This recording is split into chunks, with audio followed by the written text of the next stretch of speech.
Boa tarde, pessoal. Vocês estão acostumados a ouvir eu falar boa noite, né? Então tinha muita gente que estava pensando que nem era ao vivo, mas sim, é um matinê do Léo Stoppa ao vivo. Eu sempre quis fazer um programa aos domingos e eu sempre quis fazer um programa aos domingos falando de Deus, porque eu sou estudante de teologia, mas não dá, o bicho tá pegando. A gente está vivendo agora um momento importantíssimo da nossa política, então eu volto ao domingo de manhã, praticamente, já tudo bem, já é 1h04 da tarde, mas para falar desse assunto chato, que é política.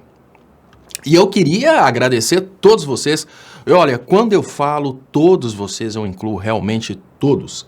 Vocês que têm lutado pela democracia há muito tempo, e até mesmo os tontos do MBL, que às vezes aparecem por aqui, para tentar ouvir alguma coisa um pouco diferente das tonturas que eles ficam escutando através da página do MBL. Então, boa tarde para todos vocês, nacionalistas, inteligentes, e boa tarde para os tontos também, e vamos torcer para que os tontos deixem de ser tontos.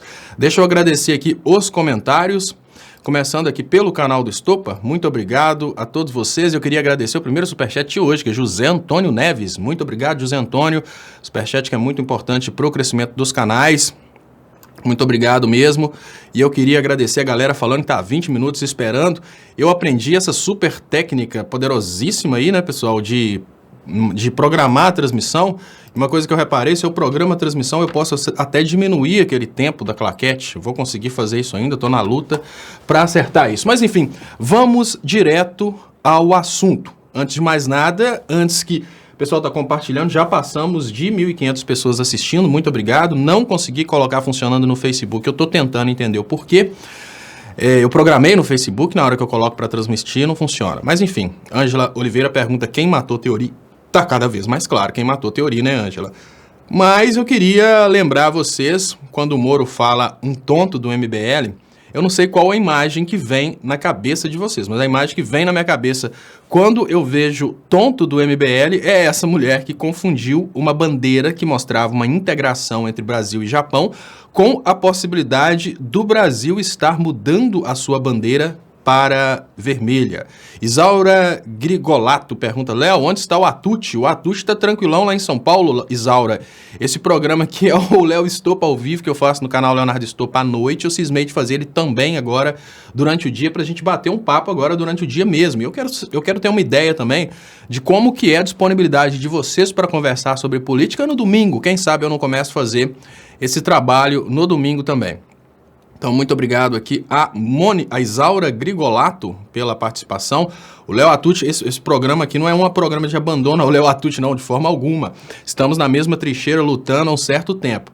É só mesmo essa tentativa minha de fazer aqui uma transmissão para ver como é que é o ambiente durante o dia, né? Quem sabe eu não consigo fazer o Léo Stoppa ao vivo durante o dia, né? Uma coisa que é difícil para algumas pessoas que assistem só à noite, mas em compensação, às vezes, de dia é mais fácil para outras pessoas. Mas enfim, vamos voltar ao tonto, né? Isso é importante. Parece uma simples brincadeira, mas não é. Isso é uma coisa que eu considero muito importante. Olha, para vocês terem uma ideia de onde chega o nível de alienação das pessoas, e agora chamadas de tontos pelo próprio Sérgio Moro, agora não, há um certo tempo, o que eu chamo a atenção não é dessa menina ter, dentro de um prédio público, ter dito que a bandeira que demonstra uma integração entre Brasil e Japão significava o Brasil trocando suas cores pelo vermelho, até porque eu, particularmente, eu não tenho nada contra o vermelho, mas eu acho que a gente deve sim preservar uma tradição das cores nacionais. Eu acho que trocar as cores da bandeira nacional por vermelho não faz sentido, assim como não faz sentido o que ela falou. Mas por que eu estou trazendo isso para vocês? Essa pessoa se expôs ao ridículo, e não é um ridículozinho, não. Essa pessoa, hoje denominada como tonto por Sérgio Moro, ela se expôs ao ridículo para tentar defender uma causa, e ela não fez isso de graça, ela fez isso porque ela acredita nessa palhaçada. Ela foi um dos tontos do Sérgio Moro, porque ela teve convicção. Eu estou trazendo para vocês o caso do tonto, em primeiro lugar, até para a gente aumentar o alcance um pouquinho, e estou trazendo para vocês também o fato dessas pessoas terem sido usadas como gado por essa estrutura, porque agora a gente consegue perceber As pessoas que achavam que estavam indo às ruas para fazerem manifestações contra o comunismo, contra o PT e pela democracia, ou até mesmo contra a corrupção, elas estavam sendo utilizadas como sendo uma massa de manobra de pressão dos poderosos. Os grupos de tontos, eles estavam sendo manobrados como gado pelos articuladores da derrubada do poder democraticamente eleito. Ficou bem claro para os tontos que eles precisavam fazer alguma coisa para mudar a maior corrupção da história da humanidade. Só que a maior corrupção da história da humanidade, ela é tão verdadeira quanto a possibilidade de mudar a cor da bandeira brasileira para vermelho, que é um dos vídeos que essa mulher trouxe. Então, por que eu chamo a atenção de vocês nesse momento? É possível se libertar da qualidade de tonto, é possível se libertar da qualidade de massa de manobra. Eu falo carinhosamente aos tontos que estão presentes aqui, uma coisa que eu percebi, e isso me deixa um pouco feliz. Antes da gente entrar nos vazamentos, uma coisa que eu percebi que me deixa um pouco feliz. Quando eu programei essa transmissão,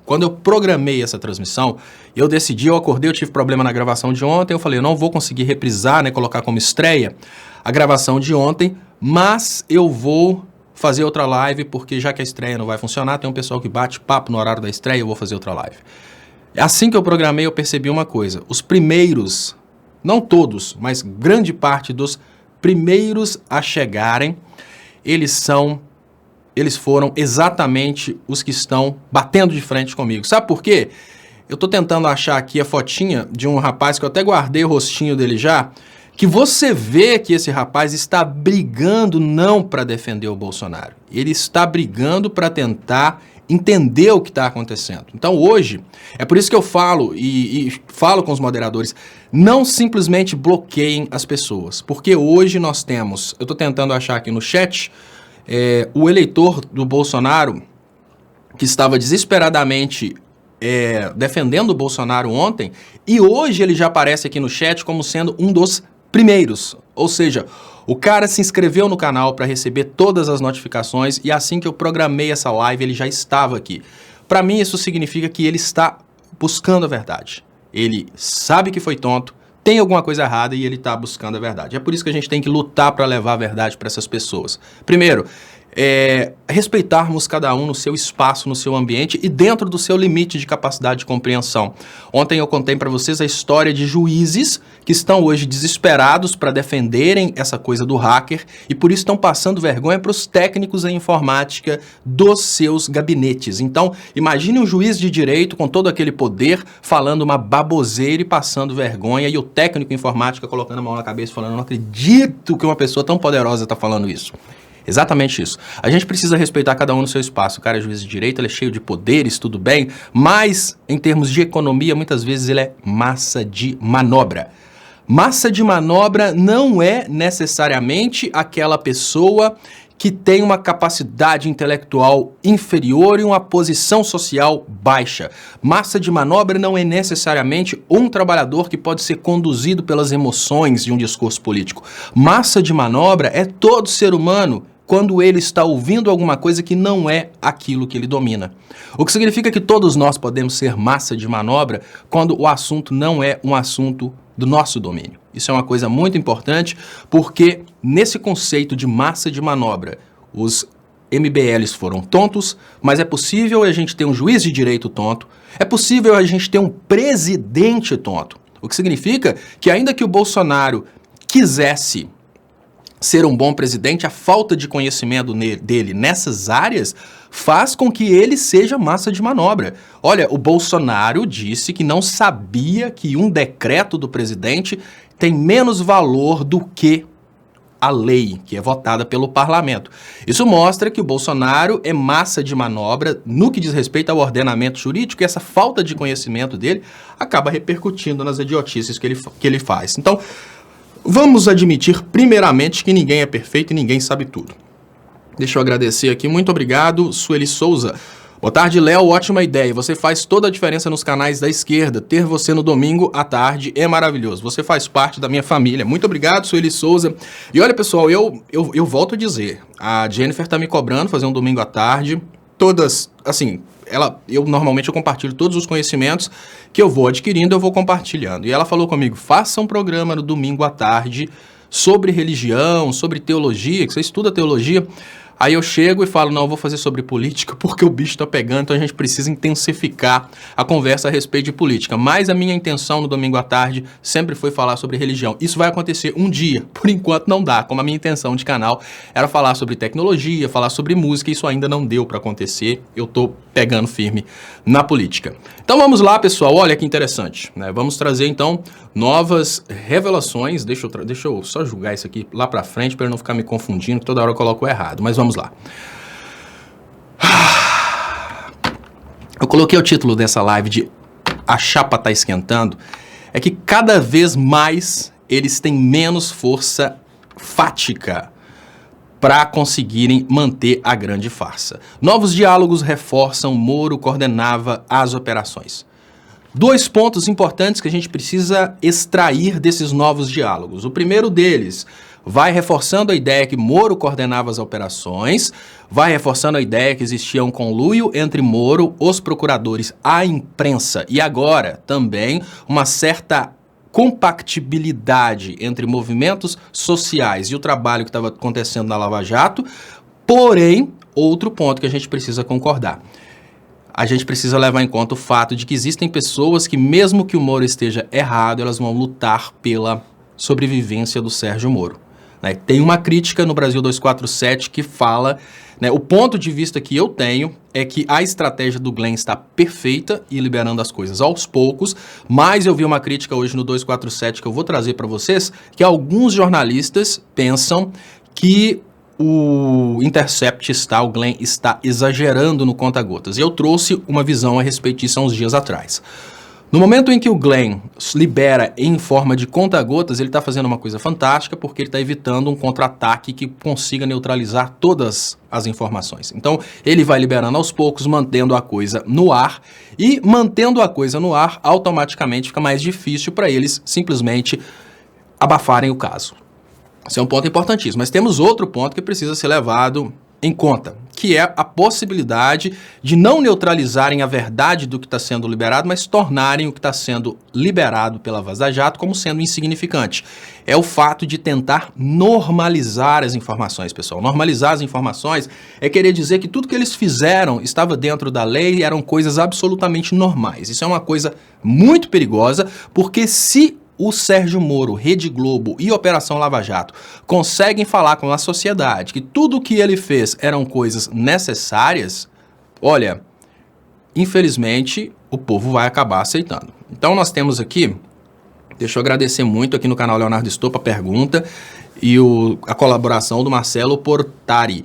Léo, você não acha que Moro foi nos Estados Unidos para montar um dossiê contra Glenn? Olha, eu acho, Marcelo Portari, que se existisse um dossiê contra o Glenn, obviamente já teria sido utilizado contra o Glenn, porque o Glenn está sempre desafiando o poder.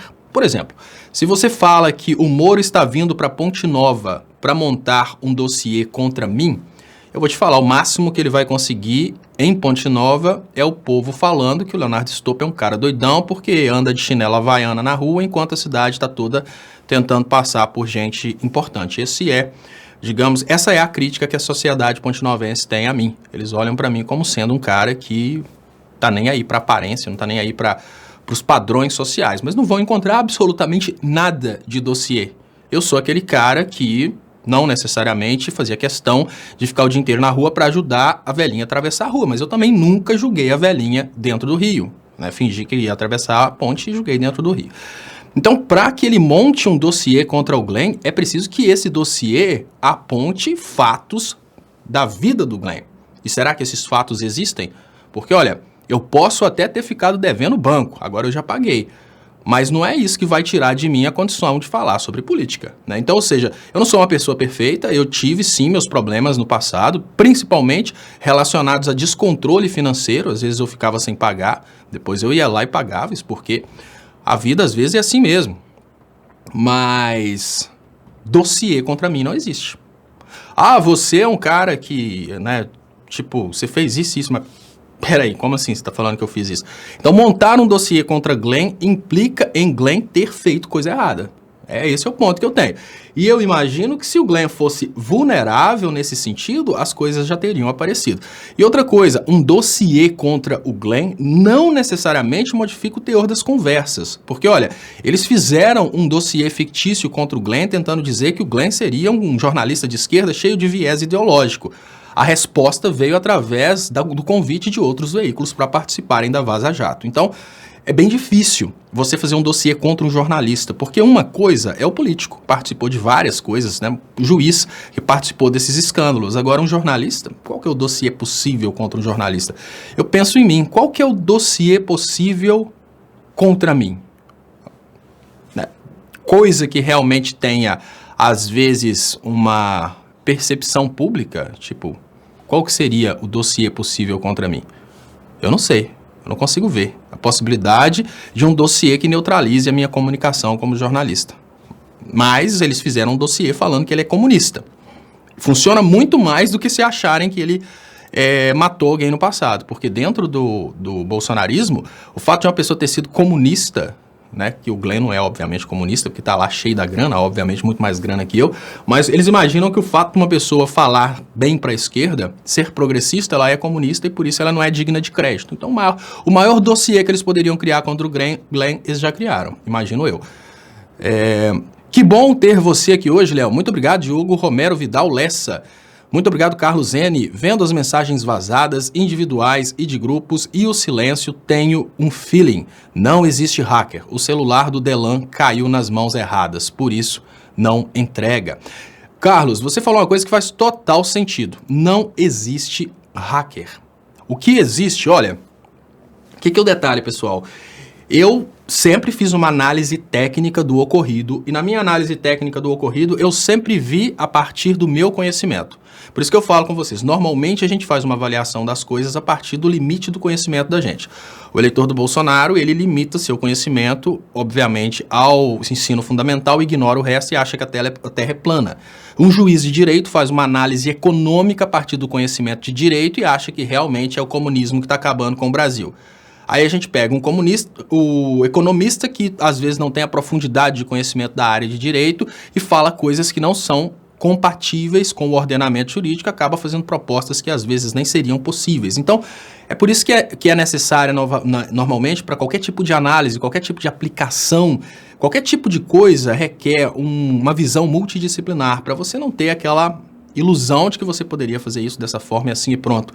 Normalmente o pessoal da área de tecnologia, eles tentam entender o porquê que às vezes existem tantos limites éticos quando se fala em produção de coisas relacionadas ao ser humano. Por exemplo, existem limites éticos, você não pode fazer experiências com seres humanos sem uma câmara ética aprovar, mas você pensa, nossa, a minha experiência que eu estou fazendo ela vai ser tão boa para a humanidade, não, mas tem limites éticos, agora limites éticos para fazer experiências em animais. Então, é importante esse conhecimento multidisciplinar por causa disso. Então eu fiz essa introdução simplesmente para falar que dentro dos meus limites eu vejo como uma coisa extremamente simples capturar as mensagens. Basta que a pessoa esteja lá dentro. Não precisa roubar um celular, não precisa invadir o celular, não precisa de nada disso. Tem um momento que o celular começa a transferir os dados para fazer o backup para a nuvem. Nesse momento, qualquer pessoa que está próxima, e não precisa estar próximo não, quem é da área aí de telecomunicações, sabe que se você coloca uma antena superdirecional, você pega uma antena superdirecional,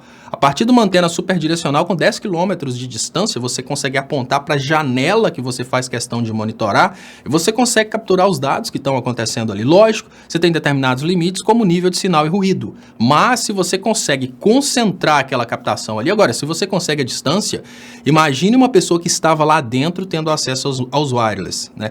E aí essa pessoa faz a captura dos dados e depois entra, não um hacker. O hacker seria aquele cara que faria uma invasão não autorizada de um equipamento pessoal. A invasão não autorizada de um equipamento pessoal é mais ou menos assim, eu vou entrar no seu computador e fazer uma bagunça. Agora, o que aconteceu, ao meu ver, não foi uma invasão, foi algo análogo a interceptação. Mas existe uma conversa dentro do Brasil, olha que interessante, que a interceptação limita-se, por causa do que está escrito a lei, a autorização para interceptação limita-se a linhas telefônicas. E a interceptação do Telegram, ela já foi inclusive discutida a interceptação de outros meios como internet, se seria análogo ao telefone, e porque eles queriam naquela época que as interceptações diferentes de telefone não fossem protegidas pela lei, o próprio Poder Judiciário, ele decidiu naquela época que não, que a proteção que a gente tem na lei brasileira é só para telefone. Olha que interessante.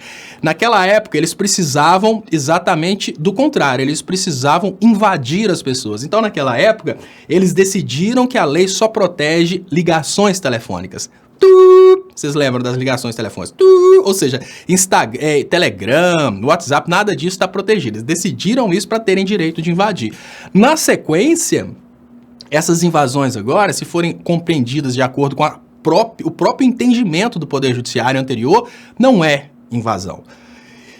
E seria a interceptação? Não, porque eles tiveram esse entendimento que a interceptação só é protegida, né, no caso de ligações telefônicas. O máximo que eles conseguiriam forçar uma analogia é escuta ambiental. Por que escuta ambiental? Escuta ambiental, pessoal, é quando uma pessoa chega e coloca um gravadorzinho colado com chiclete, já viram isso no filme, fala a verdade. Coloca um gravadorzinho colado com chiclete debaixo da mesa e grava tudo que está acontecendo. Isso é uma escuta ambiental. O máximo que eles conseguiriam forçar a barra é isso, escuta ambiental. Mas aí olha que interessante. Existe um entendimento, e esse entendimento também é consolidado no meio jurídico brasileiro, no Poder Judiciário, no Ministério, o entendimento consolidado, que as provas ilícitas, o que é uma prova ilícita? Uma prova que é adquirida sem autorização do Poder Judiciário. Uma prova ilícita contra o réu, ela não é permitida. Mas uma prova ilícita a favor do réu é permitida, sabe por quê? Porque o réu tem uma coisa muito maior do que simplesmente o orgulho de vencer uma causa. O réu tem a liberdade em jogo. Então ficou uma coisa mais ou menos assim, toda vez que a prova ela é adquirida de forma ilícita, você tem que ver para quem que essa prova vai servir. Se aquela prova fosse utilizada no processo a favor do réu, que corre o risco de perder a liberdade, não interessa. Então vamos imaginar o seguinte, você está sendo acusado de estupro. Vamos pensar o caso Neymar, que obviamente, eu não estou ficando de lado nenhum, mas imagina, o Neymar está sendo acusado de estupro. Ele é, no caso, o que está sendo acusado que pode perder a liberdade. Se o Neymar pedir uma autorização para grampear o telefone da menina, ele não vai conseguir, por exemplo, né? Porque já tem todo um andamento aí de um processo. Então vamos imaginar que o Neymar, com toda a estrutura financeira dele, contrata pessoas para grampearem o telefone dela, para roubarem toda a informação do celular dela, enfim. O Neymar contrata uma estrutura de profissionais hackers, crackers e hackers para tirar todas as informações necessárias para proteger sua liberdade. O juiz não pode negar essas informações, porque o que está em jogo nesse momento não é simplesmente o rito processual, mas a liberdade de uma pessoa. Agora, e se a Nájila conseguisse provas ilícitas para incriminar o Neymar? Não poderia. Ah, mas é porque é o Neymar que é rico? Não, é porque é contra o réu. Então, nesse caso, quando existe um conflito de interesses, um conflito entre a prova ilícita, ou seja, o Código Penal no que diz respeito à prova ilícita, e a liberdade de uma pessoa, a liberdade fala mais alto. O que significa que não há justificativa dentro da lei brasileira para excluir essas provas que foram trazidas aos autos, simplesmente trazidas a público por enquanto, simplesmente pelo fato de que não houve autorização para que as conversas fossem monitoradas. Não, se for a favor do réu, as provas podem ser adquiridas de qualquer forma. Deixa eu agradecer aqui, Carlos N, vendo as mensagens vazadas de grupos, né, não existe hacker, né, que é o que eu estou falando agora. Obrigado, Carlos. SGFF, muito obrigado, sempre presente aqui ajudando meu trabalho. Léo Moro tuitou que as montanhas estão parindo ratos. Está sugerindo que o The Intercept está tomando a audiência do sensacionalista. Enquanto não saírem áudios, Moro vai crescendo na opinião da extrema-direita. SGFF. Sim. Olha, o SGFF, existem várias opiniões a respeito do que tem que ser feito nesse momento, e é importante falar que existem várias opiniões, e é importante dizer também que, além de existirem várias opiniões, existem também várias formas de você pensar essas opiniões. Deixa eu achar aqui uma opinião de um jornalista, que parece que já fugiu. Bom, tinha uma opinião de um jornalista agora, até há pouco tempo, no Brasil 247. A posição desse jornalista é que o Glenn está abusando demais desse conta-gotas, ele está demorando muito soltar tudo. Se a gente pensa pela visão desse jornalista, a gente precisa admitir o seguinte: realmente o Glenn está demorando muito vazar as coisas. A gente não sabe o que o Glenn tem em mãos. Então, o ponto é o seguinte: o Glenn chegou, meu ponto de vista, cada um, obviamente, nesse caso é um caso muito difícil, ninguém é louco, de tentar dar uma definição final a respeito disso. Que é impossível. Mas, primeiro ponto, só o Glenn sabe realmente o que está naquelas conversas e mais, o Glenn, o Moro e os procuradores, só eles sabem o que está naquelas conversas. O que significa que a estratégia do Glenn, vista de fora por nós, é uma coisa que às vezes pode parecer perfeita, às vezes pode parecer cheia de erros e às vezes pode parecer uma estratégia suicida. Eu já falei, SGFF, sobre a possibilidade da Operação Lava Jato se reinventar e criar uma expectativa de que está tudo certo. Eu já falei sobre isso. Mas, em contrapartida, tem uma outra leitura. O Glenn sabe do que ele tem em mãos, ele está liberando isso aos poucos, e liberando isso aos poucos, talvez ele consiga manter isso mais tempo no ar. O que eu penso nesse momento é o seguinte: olha, o Glenn fez todo esse trabalho, colocou a cara para bater e conseguiu esse material. Ele tem feito coisas fantásticas pela democracia, e a democracia que eu falo nesse momento não é o direito necessariamente do povo votar sendo iludido, mas do povo saber a verdade e só escolher um presidente depois da verdade verdadeira estar no ar, né? Então, o que eu penso nesse momento é o seguinte: vamos confiar no Glenn. É muito importante a gente confiar no Glenn nesse momento. Deixa eu agradecer aqui, antes que fuja, que está aqui no Elinete Lula Oliveira. Temos de dar todo o nosso apoio ao The Intercept e aos jornalistas de esquerda. A situação é grave e nós precisamos estar unidos. Muito obrigado, Eliniette. Eu queria agradecer também a participação do amigo aqui, ó, Daniel Graneiro. Ele fala: que vergonha defendendo bandidos. Exatamente, nós precisamos, Daniel, a gente precisa conscientizar a nossa população exatamente disso. Temos pessoas no Brasil que estão fazendo exatamente o que você está falando. Tem pessoas no Brasil defendendo bandidos, tem pessoa no Brasil que está defendendo aí uma operação Lava Jato que destruiu a economia nacional, tem pessoas no Brasil defendendo uma operação Lava Jato que tinha a finalidade simplesmente de destruir um partido para permitir que outro partido chegasse ao poder. E nós precisamos conscientizar essas pessoas. Nós tivemos eventos bem bizarros dentro da Operação Lava Jato, como a atuação de um juiz federal evitando que o Ministério Público entregasse denúncias, por exemplo, contra políticos como o Fernando Henrique. O que mostra que durante toda a Operação Lava Jato, a gente não tinha um juiz federal, a gente tinha um político do PSDB dando decisões em nome do Poder Judiciário.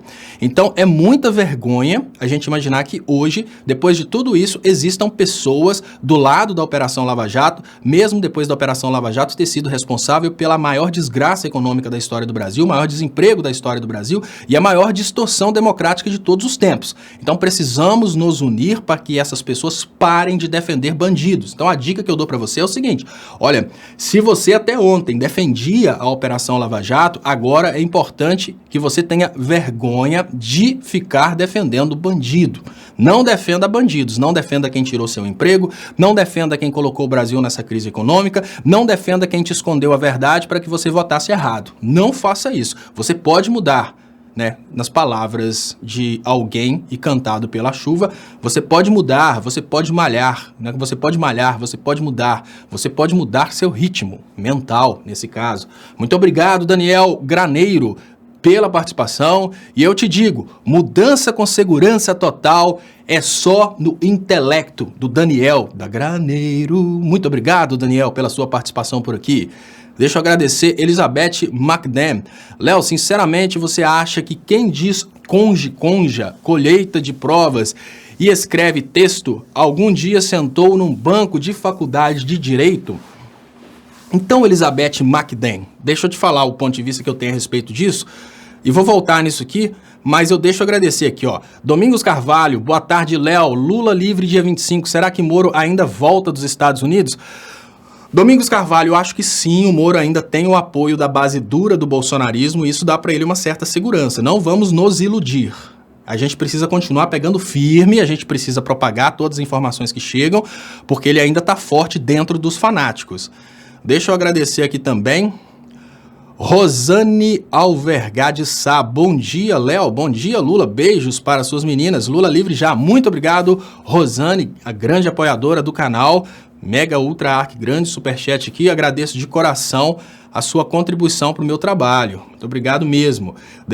Olha, Elizabeth, isso é um ponto que eu acabei abrindo a live de hoje falando sobre isso, pessoal. Sobre essa questão de que existe na cabeça das pessoas a ideia de que porque alguém ocupa um alto cargo, essa pessoa seria um iluminado, e não é bem assim. Veja bem, o que eu vou falar aqui agora é uma coisa triste, mas é uma coisa que infelizmente acontece dentro dos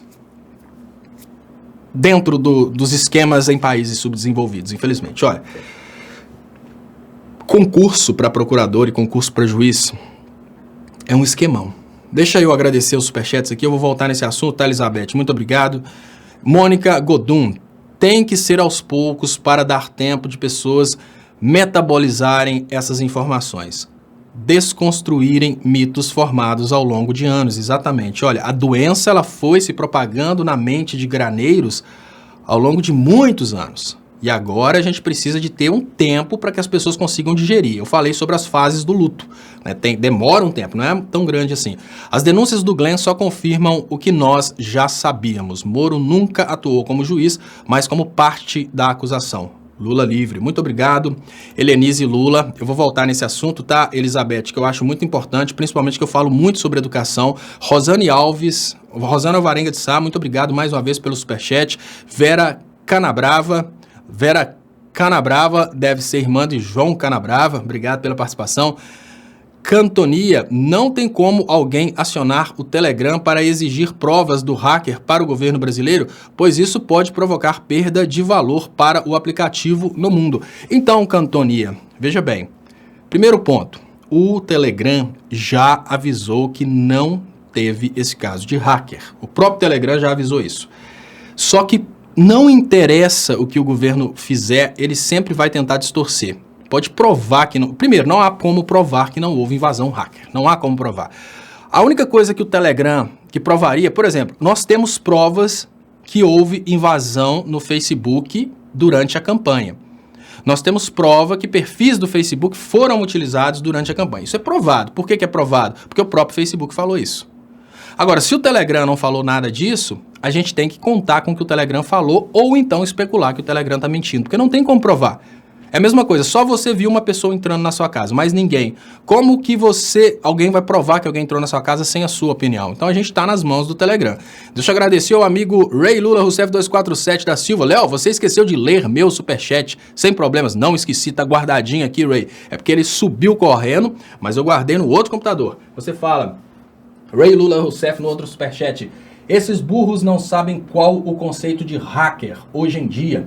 Quem invade é cracker. Bom dia, Léo. Beijo para a minha netinha e Jennifer. Muito obrigado, Ray. O Ray trouxe esses conceitos, eu guardei porque eu queria falar sobre esses conceitos, mas eu vou deixar diminuir aqui o ritmo do assunto política e vou entrar nesses conceitos, Ray, porque você entrou no assunto que eu amo, né? Você entrou nesse assunto de tecnologia, aí eu deixei guardadinho ali exatamente para falar sobre isso daqui a pouco, mas brigadão. Deixa eu agradecer aqui Vera Canabrava mais uma vez. E muito obrigado a todo mundo que está ajudando aqui com superchats, mandando mensagens. Eu queria lembrar a vocês que o meu trabalho pode ser apoiado também por conta bancária. Tem parece 4 ou 5 contas diferentes aí nas descrições. Então, seja lá o banco que você utilizar, como você pode fazer uma transferência do mesmo banco, se você fizer uma transferência de R$1, você já está ajudando. Porque eu não sei se dá para fazer de 50 centavos. Que se der para fazer de 50 centavos, também é ajuda. Qualquer ajuda, no final das contas, no final das despesas, ajuda muito. Principalmente por causa dessa vida aí de quem trabalha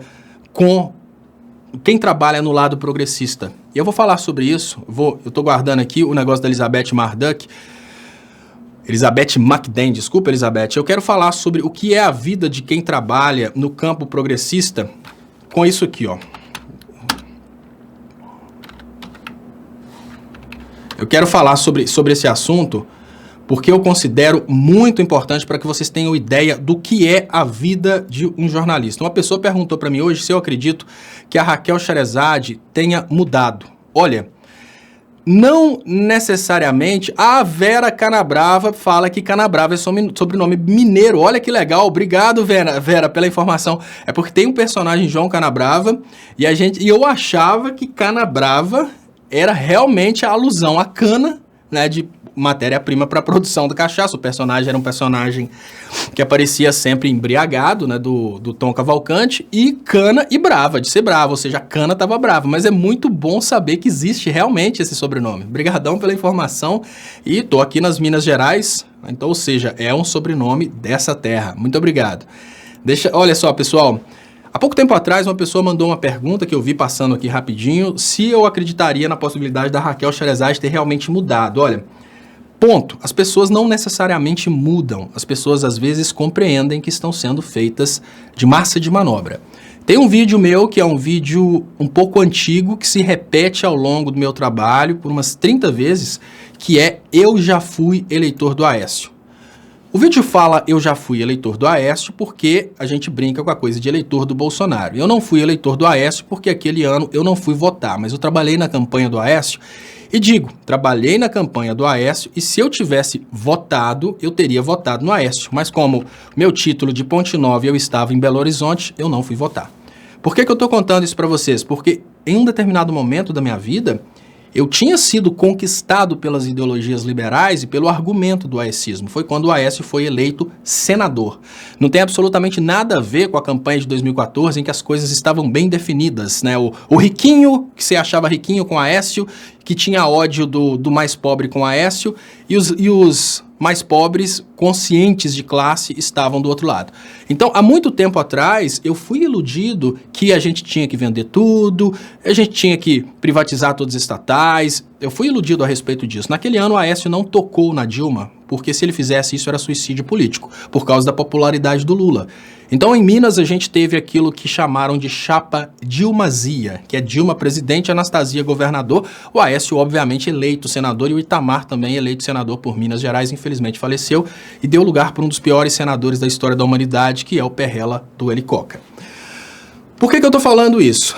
Porque, olha, qual que é a formação da Raquel Sherazade? A Raquel Sherazade, ela é uma pessoa com a extrema capacidade de articulação emotiva. Articulação emotiva é quando você consegue falar uma coisa com muita verdade.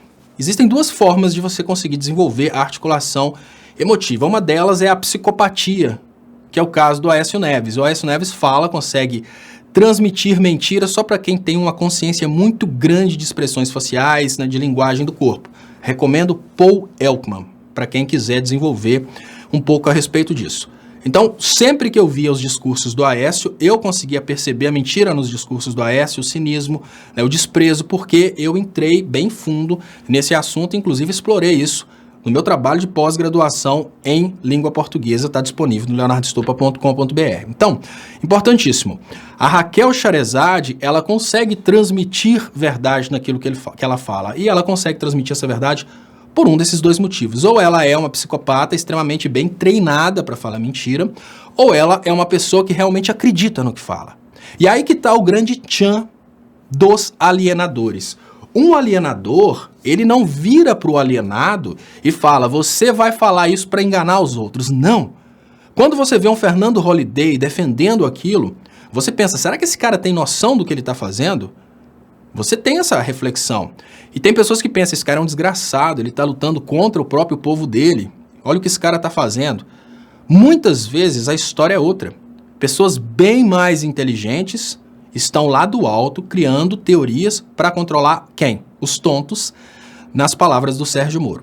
Eu não estou falando que a Raquel Sherazade, que é sem dúvidas um dos maiores ícones do jornalismo brasileiro, principalmente para quem admira um trabalho de críticas ao governo progressista, eu não estou falando que ela é um tonto, muito longe disso. O que eu estou falando é que a Raquel Sherazade, eu vejo a Raquel Sherazade para uma pessoa que teve um caminho completamente diferente do meu. A Raquel Sherazade é uma pessoa que nunca teve um obstáculo por causa da cor da pele. Eu já contei para vocês a história que dentro de Ponte Nova, eu tive um obstáculo na TV de Ponte Nova e o cara nem quis saber sobre o que eu conseguiria falar, se eu era bom, se eu era ruim, não. Ele já olhou para mim e falou que não, que uma televisão é uma coisa para uma pessoa bonita, que está aí na frente de vocês, a Raquel Sherazade. Então ela nunca teve um obstáculo desse, ela nunca teve essas experiências, principalmente experiências conectadas ao campo progressista. Ela nunca teve bloqueios por falta de beleza, por falta de oportunidades, obviamente, são coisas reservadas aos mais pobres. Então, a construção da Raquel Sherazade é uma coisa muito diferente da construção do Leonardo Estopa, por exemplo. Deixa eu agradecer aqui, Nilo Luz Souza. Muito obrigado, Nilo Luz Souza, pelo superchat, que está aí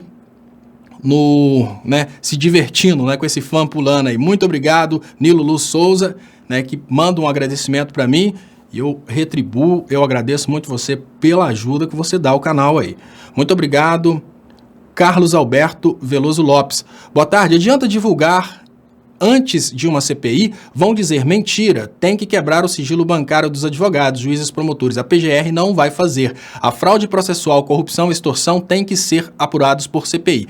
Tudo a ver com o que você está falando, Carlos, em termos institucionais, mas precisamos lembrar que o Lula não está preso por fatos institucionais. Queria agradecer aqui 5.000 pessoas assistindo agora nos dois canais, 5.100. Muito obrigado, são 2.700 em um canal, mais 2.367 em outro. Agradeço de coração, são 5.000 pessoas assistindo ao vivo no Domingão. Isso mostra que o Domingão à tarde é realmente um bom momento para falar sobre política.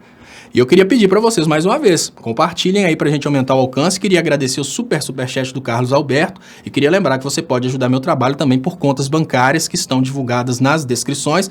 E essas contas bancárias agora já incluem até bancos privados como Itaú e Bradesco. Você pode fazer uma transferência até de R$1, que eu agradeço de coração. Não tem valor, é o tamanho da ajuda que você pode me dar. E queria agradecer muito pessoas que estão fazendo depósitos para me ajudar em casas lotéricas.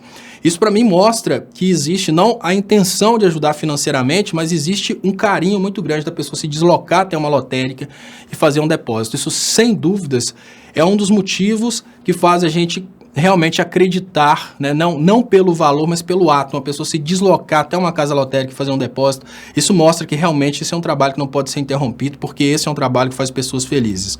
Muito obrigado, Rosane Alvarenga de Sá. Léo, meu nome é Alverga, não... Ah, já sei, Rosane. É porque o cérebro da gente, eu tô lendo bem distante e a minha vizinha é Alvarenga. Desculpa, olha, eu já li o seu nome errado no superchat que tá corrigindo. Vou tentar acertar aqui, porque agora veio grandão, mas eu tenho uma vizinha que é Alvarenga, gente muito boa, e aí eu já bato o olho e lembro de Alvarenga. Desculpa, então é Alverga. Muito obrigado, Rosane Alverga de Sá. Giovanni Diedich, muito obrigado, Giovanni, pela contribuição. Maria Margarida Bastos Marins, ainda bem que você vai continuar esclarecendo os fatos com a gente. Beijo para Luísa e Jennifer. Maria Margarida Bastos. Então, Maria, a única possibilidade, a possibilidade real de eu parar de lutar com vocês aqui é realmente me levarem para o pau de arara, porque antes disso eu acho que é bem difícil, porque... Assim que acontece uma coisa, eu fico atordoado, fico com raiva e falo, eu preciso falar com a galera o que está acontecendo. Então é só se me tirarem do ar realmente. Por isso que eu falo, se inscrevam, não só no canal do Estopa, nem só no Leonardo Estopa, se inscrevam nos dois canais, isso é muito importante. Se não receber a notificação de um, recebe a de outro. E também curta Leonardo Estopa no Facebook. Hoje eu não consegui transmitir lá, programei, alguma coisa deu errado e também não entrei em desespero, mas a ideia é essa mesmo. Se não chegar no lugar, chega no outro. Se não chegar no outro, transmitindo no outro. A ideia é não sair do ar. Se me levarem para o pau de arara, aí certamente eu não vou conseguir transmitir mais, mas vou deixar um material, vou tentar deixar um material quente, gravado, para ser liberado caso eu seja realmente recolhido para ser tratado por um novo Ustra. Então, muito obrigado. E eu vou voltar aqui, no caso da Raquel Sherazade, que eu considero muito importante, pessoal.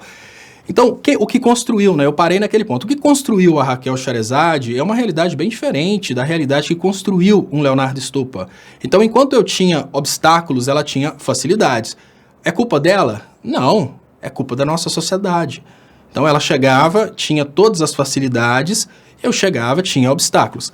Agora você imagina o seguinte, uma Raquel Sherazade que sempre teve facilidades na vida, ela olha para uma pessoa que sempre teve dificuldades, passando dificuldade e fala, isso é um vagabundo. Eu não digo que ela fala isso hoje, mas eu digo a percepção. Imagina a Raquel Sherazade, jornalista, com 20, não sei com quantos anos ela se formou, mas imagina ela com 25 anos de idade, cheia de oportunidades, e aí ela bate o olho numa pessoa na rua pedindo esmola. ela vai pensar, pô, mas se eu conseguir chegar onde eu estou, aquele cara ali não conseguiu porque ele é um vagabundo. E aí eu falo com vocês, existem condições que foram estabelecidas antes mesmo da pessoa nascer, né? Principalmente condições relacionadas àquilo que Bourdieu chama de capital social, que não é o capital social da formação de uma empresa, mas você é amigo de quem? Então você é amigo do diretor da Jovem Pan, por exemplo. Você vai conseguir falar mal do PT na Jovem Pan por causa disso. Ela tem uma capacidade de articulação emotiva muito grande. Existem duas possibilidades para essa capacidade de articulação emotiva, né? Duas não, tem mais, mas as duas principais são: ou ela é uma grande psicopata, ou ela é uma pessoa que realmente acredita no que ela fala. O Aécio é um grande psicopata. Ele realmente cria as mentiras e vive as mentiras que ele criou. Agora existe uma terceira opção, que eu acho que é uma opção menos, digamos que, comum no jornalismo, que é a capacidade de interpretação da pessoa.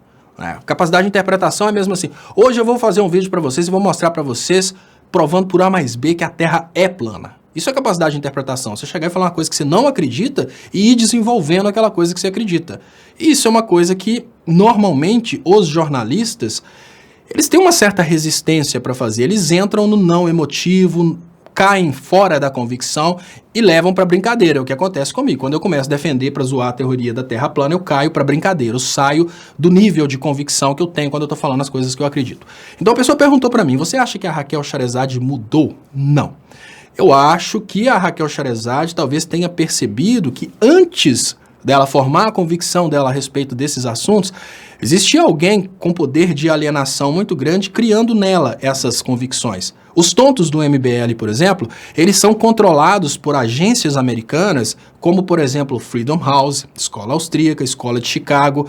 Para que servem essas agências? Para criar no coração dos tontos do MBL que o liberalismo é melhor para o Brasil, e aí os tontos do MBL vão se desenvolvendo nessa lógica. Os tontos são desenvolvidos nessa tontura de acreditarem em coisas que, obviamente, eles não acreditariam se eles conseguissem olhar para o próprio umbigo. Aí eu falo a realidade do tonto Kim, que não é tonto nada, é deputado federal. Enquanto os tontos seguidores do MBL estavam aplaudindo o Kim estava com o pai processado por não pagar dívidas trabalhistas. Então aí você olha a diferença da coisa. O Kim lutando contra os direitos trabalhistas, porque a experiência de vida dele é de ver o pai perdendo o patrimônio porque não pagou os direitos trabalhistas, e empregados seguindo o Kim achando que ele estava lutando contra a burocracia. Então a realidade é diferente.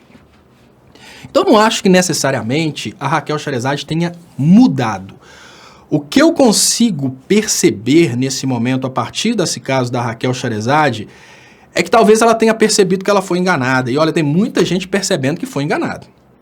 Ah, ela percebeu que foi enganada e está querendo fazer um super trabalho para o Brasil? Eu não acho que seja isso, não. Eu acho que ela está tentando manter sua reputação como uma pessoa que tem convicção, como uma pessoa que pensa. Essa é a parte que eu consigo ver a respeito da Raquel Sherazade. Por que eu falo isso? Porque eu não posso falar que ela sempre mentiu, assim como o Sérgio Moro, que mentiu sabendo que estava fazendo coisa. Para mim, o Sérgio Moro nunca esteve iludido. Para mim, o Sérgio Moro fez parte da destruição da nossa economia sabendo que estava fazendo isso. A Raquel, eu tenho dúvidas. A Raquel, eu vejo ela como uma pessoa que teve uma infância de uma menina branca, teve todas as oportunidades na vida e sempre olhou para os que não tiveram oportunidades como pessoas que não se esforçaram bastante. Isso acabou construindo na cabeça dela a percepção necessária para que uma pessoa vá para esse discursinho do Aécio Neves. Além de tudo isso, obviamente ela só teve a oportunidade de um grande início de carreira porque ela embarcou no oba-oba do Fora Dilma, Fora PT, senão ela não teria tido essa oportunidade. Esse é o segundo ponto que eu considero muito importante. E outro ponto que a gente precisa falar também, que a gente precisa considerar a formação da Raquel Sherazade. Olha, eu mudei realmente a minha cabeça a respeito de tudo depois que eu tive a oportunidade de estudar ciências sociais. Eu estudei ciências sociais. A partir do estudo das ciências sociais, eu tive a oportunidade de ver que eu estava errado em muitas coisas. Agora, a Raquel Sherazade estudou jornalismo. Enquanto eu trabalhava somente com tecnologia, eu tinha uma visão completamente diferente. Deixa eu agradecer alguns superchats que chegaram aqui, porque alguns já estão fugindo, eu estou passando até vergonha. Marcos Caldeira: oi, Léo, boa tarde. Tu acha que Moro e Bolsolixo ainda têm forças para um ataque contra os jornalistas? Acho que tem. Importantíssimo isso, eu ainda acredito que eles têm essa força. Deixa eu agradecer aqui. Muito obrigado, Cristina Naufel. Oi, Léo. O que você tem de diferente da Raquel Sherazade é a postura política e crítica, porque bonito você é por dentro e por fora. Parabéns. Obrigado, Cristina. Parabéns pelo trabalho tão importante para esclarecer os fatos. Muito obrigado pelo elogio, pela força. Deixa eu agradecer aqui também, deixa eu ver se eu consigo voltar aqui, o Gilberto Cruvinel, que o Superchat Fujão. Léo Moro, nos Estados Unidos, vai visitar agências de espionagem. Não é a tentativa de construção de uma narrativa contra o Glenn, odiado pelo sistema americano? Pode ser, mas eu não sei se essa narrativa hoje, ela seria bem recebida, porque, olha, você falar que um testemunha perde o direito de ser testemunha de um fato que ele viu, porque ele bateu na mãe no passado, é uma coisa muito estranha. Tudo bem, funciona numa perspectiva social, até funciona, mas eu fico pensando, será que vai funcionar falar que o cara não tem direito de falar porque lá no passado ele fez alguma coisa, né? Se criarem uma história dele no passado para conseguirem tirar a reputação dele no presente, é uma coisa muito comum dentre os bolsonaristas, dentre os fanáticos religiosos, mas ao mesmo tempo a gente vê que está derretendo um pouco o apoio da Lava Jato no Brasil, né? Com o posicionamento do Saad, dono do grupo Band, é bem difícil imaginar que eles vão conseguir se safar com essa ida aos Estados Unidos, né? Mas o que a gente precisa pensar nesse momento é que tem uma disputa também. Os empresários brasileiros começam a ter medo de serem substituídos pelos empresários dos Estados Unidos e de Israel. Então é uma luta por sobrevivência. Plínio Fava, muito obrigado, Plínio Fava. Cara, seu trabalho e inteligência são muito importantes. Parabéns e muito obrigado pela dedicação. Agradeço, muito obrigado pelo elogio, muito obrigado pela frase, muito obrigado pela ajuda aqui ao canal, Plínio. Obrigado mesmo. Deixa eu agradecer também mais uma vez aqui, Cristina Naufel, pela frase, pelo elogio. Muito obrigado, pessoal, eu agradeço de coração. E sustentabilidade já fala sobre... Caiu a ficha da Band, exatamente. E aí eu queria trazer para vocês, que eu achei esse caso da Sherazade muito interessante, eu queria trazer para vocês um outro ponto, que eu acho que é muito interessante agora, sobre essa questão que está aí, ó. Olha como é que são as coisas. A construção do jornalista brasileiro, ela se dá através... A construção do comunicador brasileiro, ela se dá através da diferença que existe entre o que tem de egoísta dentro dele e o que tem de altruísta dentro dele. Então, a Raquel Sherazade, ela cresceu numa vida bem diferente da vida dos... que ela indiretamente prejudica quando ela critica bolsas, critica todas as políticas de esquerda. E essa Raquel hoje, ela tem um posicionamento contra o que o Sérgio Moro fez. Ela começa a ter atitudes progressistas, ela começa a ter atitudes mais democráticas. Olha que interessante. Agora eu falo com vocês aquilo que eu considero o que o povo realmente precisa perceber. Imediatamente após a Raquel começar a perceber que foi enganada, imediatamente após a Raquel se posicionar de outra forma, e eu volto a dizer, ela pode ter se posicionado de outra forma pelo simples fato de que ela percebeu que está errado e ela pode perder notoriedade por causa disso.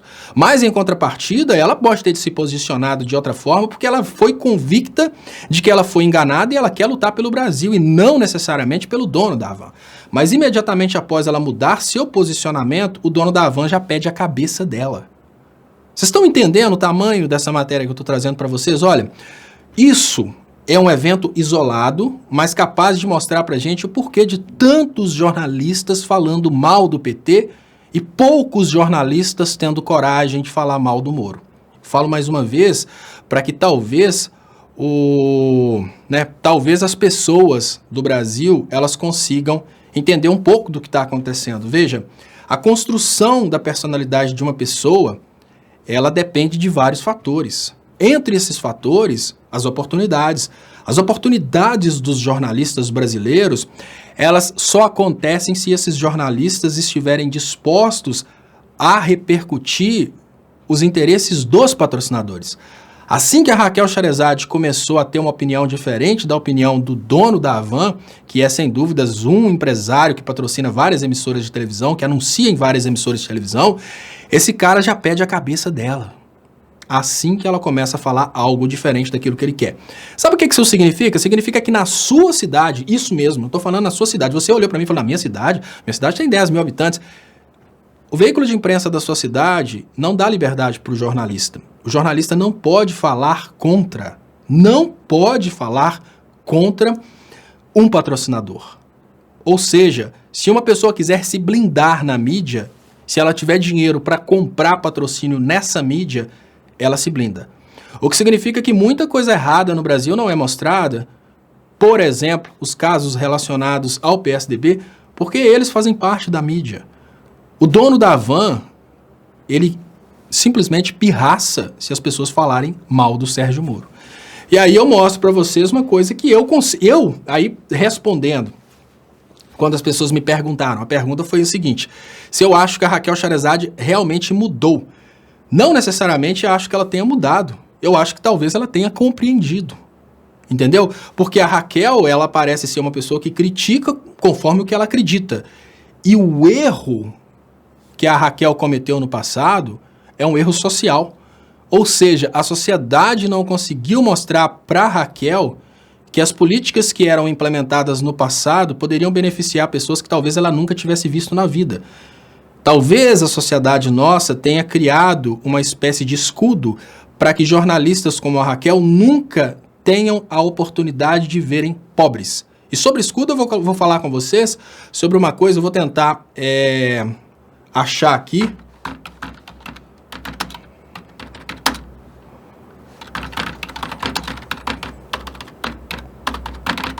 Olha, o ser humano normalmente, ele muda as coisas de acordo com... o ser humano normalmente ele muda as coisas de acordo com aquilo que ele vê. A revolta nasce de acordo com o que as pessoas conseguem enxergar. As fábricas na cidade de Manchester, que foi o berço da Revolução Industrial, naquela época em que Marx e Engels escreviam contra o capitalismo industrial, eles não escreviam contra o capitalismo dizendo que o capitalismo era uma coisa necessariamente ruim, mas que o capitalismo produzia coisas ruins para a sociedade. E o ser humano, por mais que ele seja egoísta, ele tem um pouquinho de altruísmo, e esse altruísmo normalmente ele é despertado pelas experiências. O que que os empresários, eu não estou falando dos funcionários de alto nível, o que que os empresários faziam em Manchester? Para evitar que os gerentes das fábricas tivessem compaixão dos trabalhadores, olha só o tamanho da coisa, pessoal. Para evitarem que os gerentes das fábricas tivessem compaixão dos trabalhadores, os donos das fábricas ordenaram a construção de muros. Eu estou tentando achar algumas fotos desses muros, isso foi uma coisa que eu estudei lá na Inglaterra, até para evitarem que digam aí que isso é uma coisa comunista, né? Os donos das fábricas ordenaram a construção de muros e a finalidade de muros era esconder dos gerentes a pobreza dos trabalhadores. Por que eu estou falando isso? Isso conecta-se à realidade do jornalista brasileiro. Quando a gente imagina o posicionamento da Raquel Sherazade durante esse tempo todo contra os mais pobres, contra os mais humildes, a gente tem uma reprodução do que aconteceu em Manchester no passado. Para evitar que os gerentes se revoltassem com a condição de trabalho dos mais humildes, eles criavam muros para que os gerentes conseguissem chegar até as fábricas sem verem a pobreza dos trabalhadores. Para evitar que os jornalistas de hoje se revoltem com a situação de pobreza das pessoas no Brasil, eles criam muros para que esses jornalistas nunca consigam conhecer a pobreza. O maior muro que a gente tem hoje no Brasil é o muro regional. Esse muro regional ele é tão forte que ele consegue isolar muitos playboys da realidade. O muro regional maior que a gente tem é a separação entre Sudeste e Nordeste. Uma pessoa de dentro de São Paulo, ela olha a realidade dos pobres do Brasil inteiro como os pobres de São Paulo. E nós precisamos admitir que é possível para uma pessoa que mora numa favela de São Paulo ir para dentro da cidade com um ônibus. Eu já morei no Jardim Miriam, em São Paulo. Ou seja, eu não tive o passado da Raquel Sherazade, eu tive um passado bem diferente. Eu morei no Jardim Miriam, em São Paulo, e eu demorava 2 horas para chegar no centro da cidade e trabalhar. Eu trabalhava numa prestadora de serviço, prestava serviço para a BRA, a companhia aérea que existia na época, eu trabalhava na produção de propaganda, Publipan. Então eu saía de uma realidade extremamente pobre, chegava numa realidade extremamente rica do centro de São Paulo, dentro de uma companhia aérea, em 2 horas. Então, para quem mora em São Paulo, você colocar a realidade da pobreza brasileira como sendo exemplificada por uma favela de São Paulo é muito confortável. Então você cria um muro. Esse muro não deixa com que jornalistas, não deixa com que pessoas de São Paulo vejam a verdadeira pobreza no Brasil, que são pessoas que moram em casas extremamente... Assim, deixa eu ver se eu coloco aqui, ó. Né? Obviamente quem é do Rio deve conhecer, mas assim, são pessoas que moram em situações bem diferentes da situação de um pobre de São Paulo. Então, no momento em que uma Raquel Sherazade, ela é isolada da realidade dos mais pobres, ela cria a personalidade dela achando que o pobre é vagabundo. Aí eu pergunto, será que uma pessoa que cresceu numa palafita no interior do Brasil, será que ela realmente tem a mesma capacidade de chegar a uma emissora de televisão e expressar sua opinião a respeito do mundo como uma Raquel Sherazade? Eu tenho certeza que não. Deixa eu agradecer o superchat aqui. Monteiro, assisti ontem Democracia em Vertigem. Confesso que chorei igual o menino que eu era quando tive meu primeiro contato com Lula. Muito obrigado, Monteiro, pelo superchat. Ontem eu fiz uma crítica ao Leonardo Estopa assistindo Democracia em Vertigem, que eu falei, Leonardo Estopa jamais seria grande como Lula de conseguir perdoar o que o povo fez com esse grande líder. O que o povo fez com o ex-presidente Lula é uma coisa, para mim, assim, eu estou em estágio de evolução, claro, estou caminhando aos poucos para tentar chegar, talvez, né, 1% de Lula no futuro, mas hoje eu falo, eu não teria a mesma postura que o Lula tem tido de lutar por esse povo que o colocou na cadeia. Por isso que eu falo que, olha, é muito mais fácil ser Bolsonaro do que Lula. O Bolsonaro assumiu o poder, olha que interessante, deixa eu colocar aqui o Monteiro. Monteiro, é muito mais fácil ser Bolsonaro do que Lula. Ser Bolsonaro é a coisa mais tranquila do mundo. Você é eleito por causa de um esquemão e chegando lá você começa a pirraçar quem não votou em você. Olha, isso é muito fácil.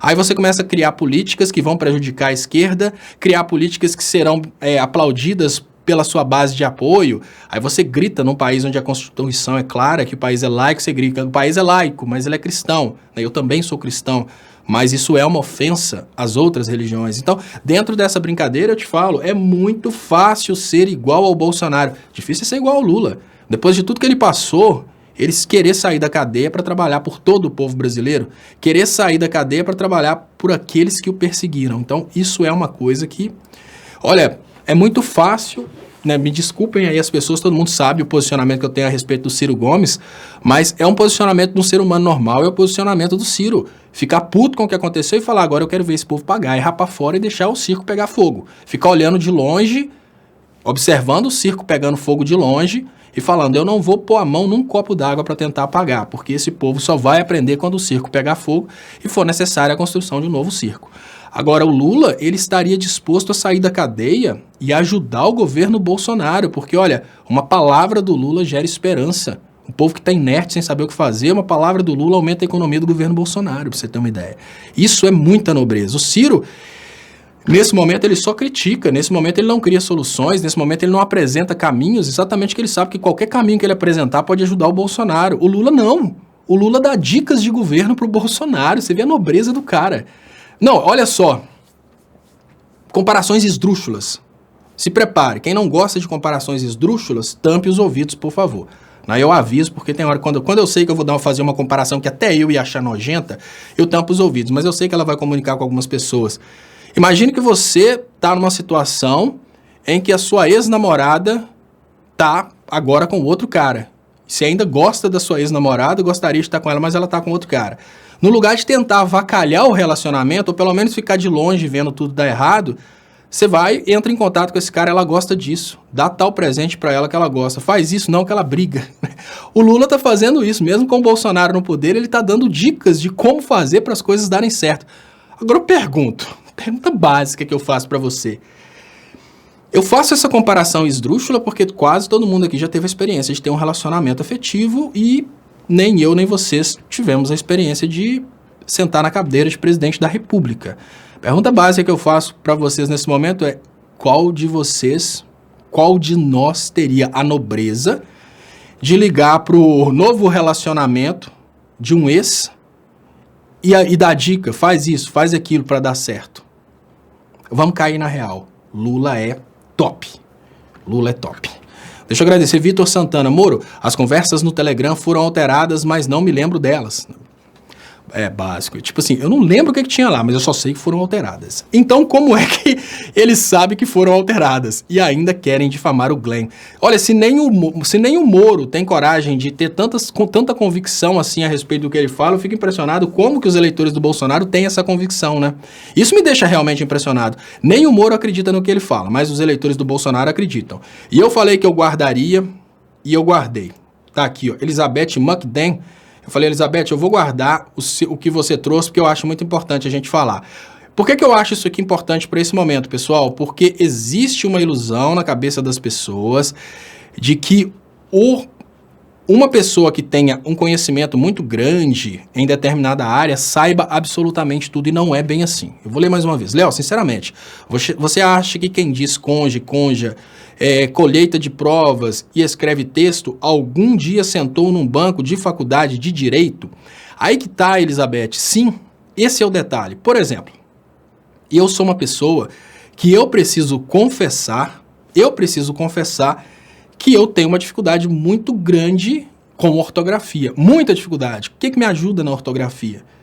É o Word.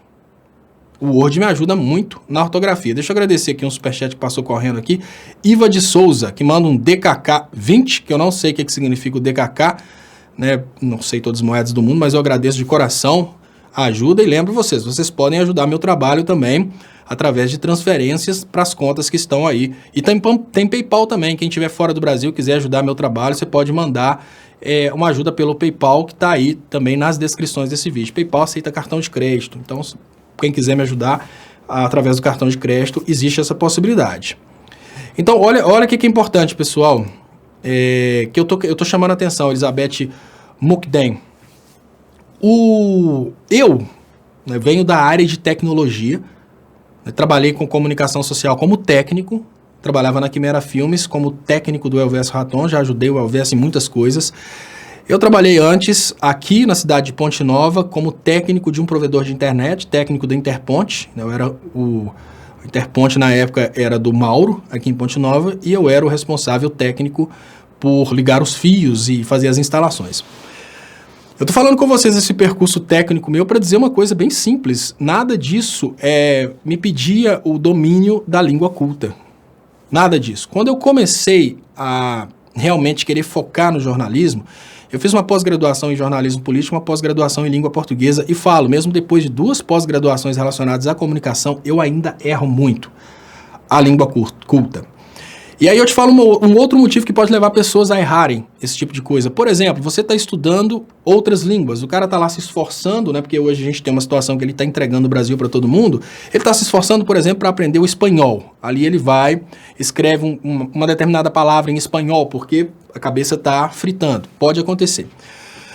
E também, Elizabeth, existem várias fontes de estudo para juristas, principalmente o Sérgio Moro, que precisa hoje criar dentro do Brasil uma lei que não existe.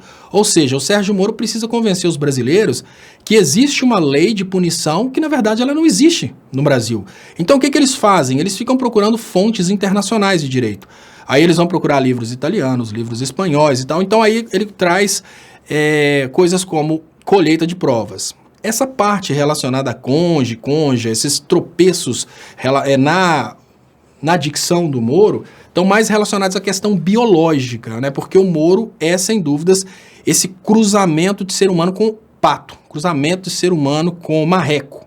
Então, essa parte aí do marrecomen, ou marrecomen, ou então duckman, seja lá o nome que você quiser dizer, faz com que o Moro tenha esses quaquaquás que atrapalham a dicção. Isso não é o defeito maior do Moro. É até um perigo a gente acreditar que o erro o erro ortográfico, a falta de capacidade de uso da dicção humana, né? Porque ele se aproxima, no caso aí, ao marrequês, sei lá como é que a gente diz, quando é o quá. Isso não faz do Moro incompetente como juiz. O problema é que o Moro, dentro do nível de competência e do nível de conhecimento dele, ele usa para o mal, ele usa contra a sociedade brasileira.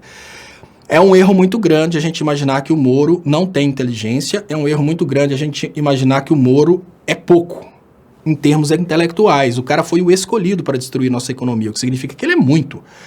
Mas ele usa isso para o mal. Por exemplo, um dos maiores nomes aí do direito brasileiro, Gilmar Mendes, constantemente ele está usando a inteligência dele para o mal, infelizmente, a gente precisa admitir, mas é um dos mais inteligentes do Brasil.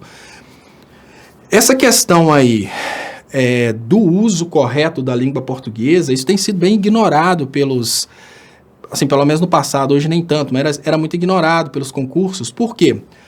No concurso da OAB, por exemplo, a pessoa faz uma prova fechada, depois ela vai escrever uma peça jurídica. Nessa peça jurídica que ela escreve, a língua portuguesa conta, mas como acessório e não como coisa principal. Então, nos concursos convencionais, você vai fazer o concurso para trabalhar como no setor de limpeza da Câmara de Vereadores da sua cidade. O português conta como se você fosse concorrer com o professor Pasquale. Isso é um absurdo. Mas num concurso focado, por exemplo, para quem estudou o direito, eles que fazem o concurso, eles sabem que não vai ser um forte muito grande desse pessoal o uso culto da língua, assim como é insignificante para o direito em si o uso culto da língua. O mais importante na escolha de um juiz ou de um procurador é a certeza que o juiz, isso é pesado que eu vou falar, mas quando a academia de juristas, quando os juízes e os procuradores estão produzindo as provas para conseguirem mais juízes e procuradores, eles querem ter certeza que esses juízes e procuradores terão o alinhamento do resto da instituição. Então o que eu diria seria assim, é mais importante a certeza de que o próximo juiz e o próximo procurador vão lutar pelos ricos e não pelos pobres, do que saber se eles falam bem ou não a língua portuguesa, se eles escrevem bem ou não. Então eles estão tentando fazer uma seleção através da origem. É muito melhor que eles consigam perpetuando seus filhos no Poder Judiciário, é muito melhor que eles consigam perpetuar os filhos no Ministério Público e perpetuar sempre essa ideologia de que rico protege rico para ferrar o pobre, do que tentar conseguir pessoas que tenham uma alta capacidade de escrita da língua portuguesa. Então eles colocam a língua portuguesa como sendo insignificante nessa brincadeira. Isso é muito importante a gente ter essa consciência. Agora, tem um outro ponto. Os juízes e os procuradores, eles acabam sendo parte da produção dos concursos. E eu sempre acreditei naquela teoria que fala que eles combinam entre eles quais questões que vão cair e passam para os filhos. Então eu acho que pessoas ricas acabam tendo acesso ao que vai cair na prova para concurso de juiz e procurador. Mas isso é uma parte que está no meu achismo, eu não vou garantir, mas eu acredito muito nisso. Deixa eu agradecer aqui os superchats que chegaram. Muito obrigado, Helena Lima. Olá, Léo. Beijos para Jennifer e Luísa. Muito obrigado, Helena Lima, pelo carinho. Muito obrigado pela frase, pela mensagem, pela grande ajuda aqui ao canal Leonardo Stupa. Muito obrigado também, Panther do Thundercats. Léo, como criar uma maneira para impedir que o dinheiro dado às emissoras de TV para propaganda pelos empresários não escravizem essas emissoras ao empresariado com notícias favoráveis? Com a democratização da mídia, é praticamente impossível que o dinheiro não controle a pauta, mas a democratização da mídia, ela criaria uma situação bem diferente, aquela coisa assim, olha, vai ter um conselho, esse conselho de mídia é eleito pelo povo, e você não pode chegar, por exemplo, e falar contra o PT durante o ano todo e de vez em quando, uma vez por mês, dar uma notícia de um crime do PSDB. Não pode, porque tem ali um conselho que vai não necessariamente falar que não pode falar do PT, mas vai exigir que fale também do PSDB. É a democratização da mídia que tem sido falada aí, que é o modelo que funciona hoje na Inglaterra. Quando eu vejo pessoas dizerem que o PT quer controlar a mídia, eu falo, pô, mas O PT está querendo dar o controle da mídia para o povo. E se o povo não quiser votar no PT, por exemplo, num conselho de mídia, é só votar no outro partido. Né? E é sempre assim, né? O PT propõe a democracia. Qual que é a proposta do PT? Que a escolha seja vinda do povo. E qual que é a proposta do outro grupo? Que a escolha seja sempre controlada pelo dinheiro. José Carlos, deixa eu voltar aqui, porque mais uma vez fugiram superchats, mas dessa vez eu vou conseguir recuperá-los. Será que vou? Tá aqui, Gilmar Ferreira, eu queria saber o QI do Moro. O QI do Moro, né? Quem indica o Moro, né? E eu acho que a coisa vem desde o pai dele, que me parece que foi o fundador do PSDB na cidade e tal. Ray Lula Rousseff, Moro tem dislexia jurídica. Não se esqueça sobre os hackers, crackers, haters e outras coisas afins. Beijos.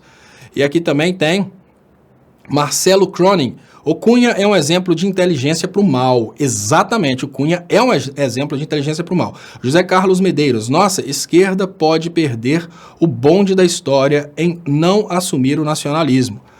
Exatamente. A nossa esquerda, se ela continua com essa briguinha interna, ela pode realmente perder o bonde da história. Deixa eu agradecer aqui.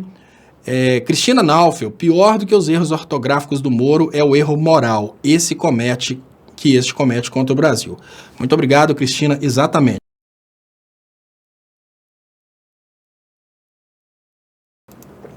Eu não falo muito de erros ortográficos e nem falo muito de erros relacionados ao uso culto da língua, porque eu erro muito. E eu tinha muito medo de fazer qualquer coisa porque eu errava demais, pessoal. E quando eu fiz o curso de pós-graduação em língua portuguesa, eu estudei em uma das disciplinas a ideia de preconceito linguístico. Quando você cria uma língua culta e você diz que todos precisam se adequar àquela língua, você está querendo dizer que as outras são erradas. E você diz que as outras são erradas, você está legitimando a ideia de que existe uma sociedade rica capaz de definir o que é certo. Então, por que é certo falar você e é errado falar se? Por causa de quem fala. Se fossem os milionários que falassem se, o você estaria errado. Então, por isso que eu não entro muito nesse assunto de criticar o Moro pelos erros relacionados ao uso da língua culta, mas eu critico quando ele parte para o marrequês. Quando ele solta quá, eu sou obrigado a zoar, porque aí já não é uma coisa relacionada a uma classe social, mas é uma coisa relacionada a uma raça, né, humanos e marreco-humanos do outro lado. Eu queria falar aqui sobre o caso que o Ray Lula Rousseff pediu para comentar com vocês aqui, essa parte técnica a respeito do hacker, do cracker. E assim, quando eu estudei, eu não sei se os conceitos mudaram, quando eu estudei, existiam esses personagens aí da segurança da internet. E quando a gente pensa no que está acontecendo hoje, a gente tem um evento que está sendo atribuído a um hacker, porque o hacker é o nome mais conhecido. O que faria um hacker? O hacker, ele usaria, por exemplo, de alguma artimanha para conseguir entrar no equipamento da vítima. Por exemplo, o hacker, ele vai te mandar um determinado programinha que você instala no computador, e aquele programa abre uma porta para ele entrar no seu computador e fazer o que ele quiser no seu computador. Eles estão atribuindo a um hacker, falando que um hacker teria conseguido, olha que interessante, segundo eles, um hacker teria conseguido invadir o celular de todos os procuradores. Para um hacker fazer isso, eu preciso admitir que existem várias possibilidades. Uma das possibilidades é o hacker realmente estar lá no meio e ter conseguido mandar esse programinha para todos os procuradores. A outra possibilidade é esse hacker ser o dono, trabalhar para o dono da fábrica do celular. Porque se o hacker trabalha para iOS, por exemplo, para Apple, ele nem precisa ser hacker, basta a Apple, e é o que eu acredito que acontece hoje, né, que os brasileiros estão sendo espionados porque a própria companhia que produz o telefone libera o acesso aí para o governo americano. Esse é o ponto que eu tenho. Existe uma outra possibilidade do hacker entrar nesses aparelhos aí, né, que eu falei com vocês. Ele pode enviar, sim, um programinha, as pessoas instalam esse programinha, a partir daí ele consegue invadir. Pode ser o Telegram, ou seja, existe essa possibilidade. O que eu não acredito na possibilidade é do hacker ter interferido durante esse tempo todo e ninguém ter percebido. Isso aí, para mim, derruba completamente a possibilidade de ter sido hacker. Peraí, o Dallagnol manda uma mensagem pro Moro hoje. Amanhã ele chega lá, tem uma mensagem que ele não mandou e ele não percebe. Então, isso eu não acredito. Eles falam da possibilidade do hacker ter invadido o servidor invadido o servidor do Telegram e ter modificado tudo lá. Olha, para o hacker fazer isso, ele precisaria de um outro personagem, que é o cracker. O que o cracker faz? Olha que interessante, como que o caminho seria difícil. O cracker, enquanto o hacker ele invade, o cracker, ele quebra a segurança. Então, o cracker seria o cara... É mais ou menos assim. Você vai fazer uma invasão convencional à casa de uma pessoa para pegar o cofre. Enquanto o hacker é o cara que consegue todo o caminho para chegar à casa da pessoa e faz aquele esquema para chegar dentro da casa da pessoa, na hora que você chega lá, tem um cofre. E naquele cofre tem um cadeado segredo. O cracker é o cara que vai descobrir o segredo e vai abrir o cofre, né?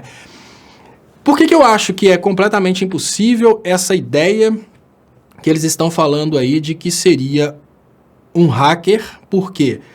Para o hacker entrar no computador do camarada, ele instala um programa, entra no computador, o máximo que ele poderia fazer é agir como se fosse o cara. Por exemplo, quem conhece aí programa de acesso remoto, quem não conhece, eu vou dar uma dica. Depois vocês vão procurar na internet de como funcionam os programas de acesso remoto. Eu dou uma dica de um gratuito aqui que vocês podem até ver funcionando. VLC. Como é que funciona? Uma pessoa do outro lado, ela controla a sua tela. Isso é o máximo que o hacker conseguiria fazer, se ele conseguisse acesso ao telefone das pessoas. Então, nesse ponto, eu vejo o limite do hacker em escrever em nome do Moro. Mas a pergunta básica que eu faço é, se o hacker ficou escrevendo em nome do Moro durante todo esse tempo, será que o Moro não percebeu? É só usar um pouquinho de cognição que a gente consegue perceber que não foi o hacker. Qual que seria a outra possibilidade? A invasão hacker do servidor do Telegram. Mas o hacker precisaria invadir e ele precisaria quebrar a segurança para ele ter acesso. Deixa eu agradecer, recavar o Marduk. Léo, novo horário, que bom, assisti o doc de Petra. Ela merece um Oscar, assim como o Lula, o Nobel da Paz e Humanidade. Quando será o Nobel? Eu ainda não sei como é que está essa questão do Nobel, não. E aí o Rei Lula Rousseff, Léo, hacker hoje em dia são as pessoas que trabalham com software livre, são caras do bem, leia sobre o assunto. Eu sei do que estou falando. Então, o Rei Lula Rousseff está trazendo esse novo modelo de visão a respeito do hacker, né, que trabalha com o software em comunidade. Mas eu tô falando aqui, Ray, mais ou menos numa evolução dos conceitos, né?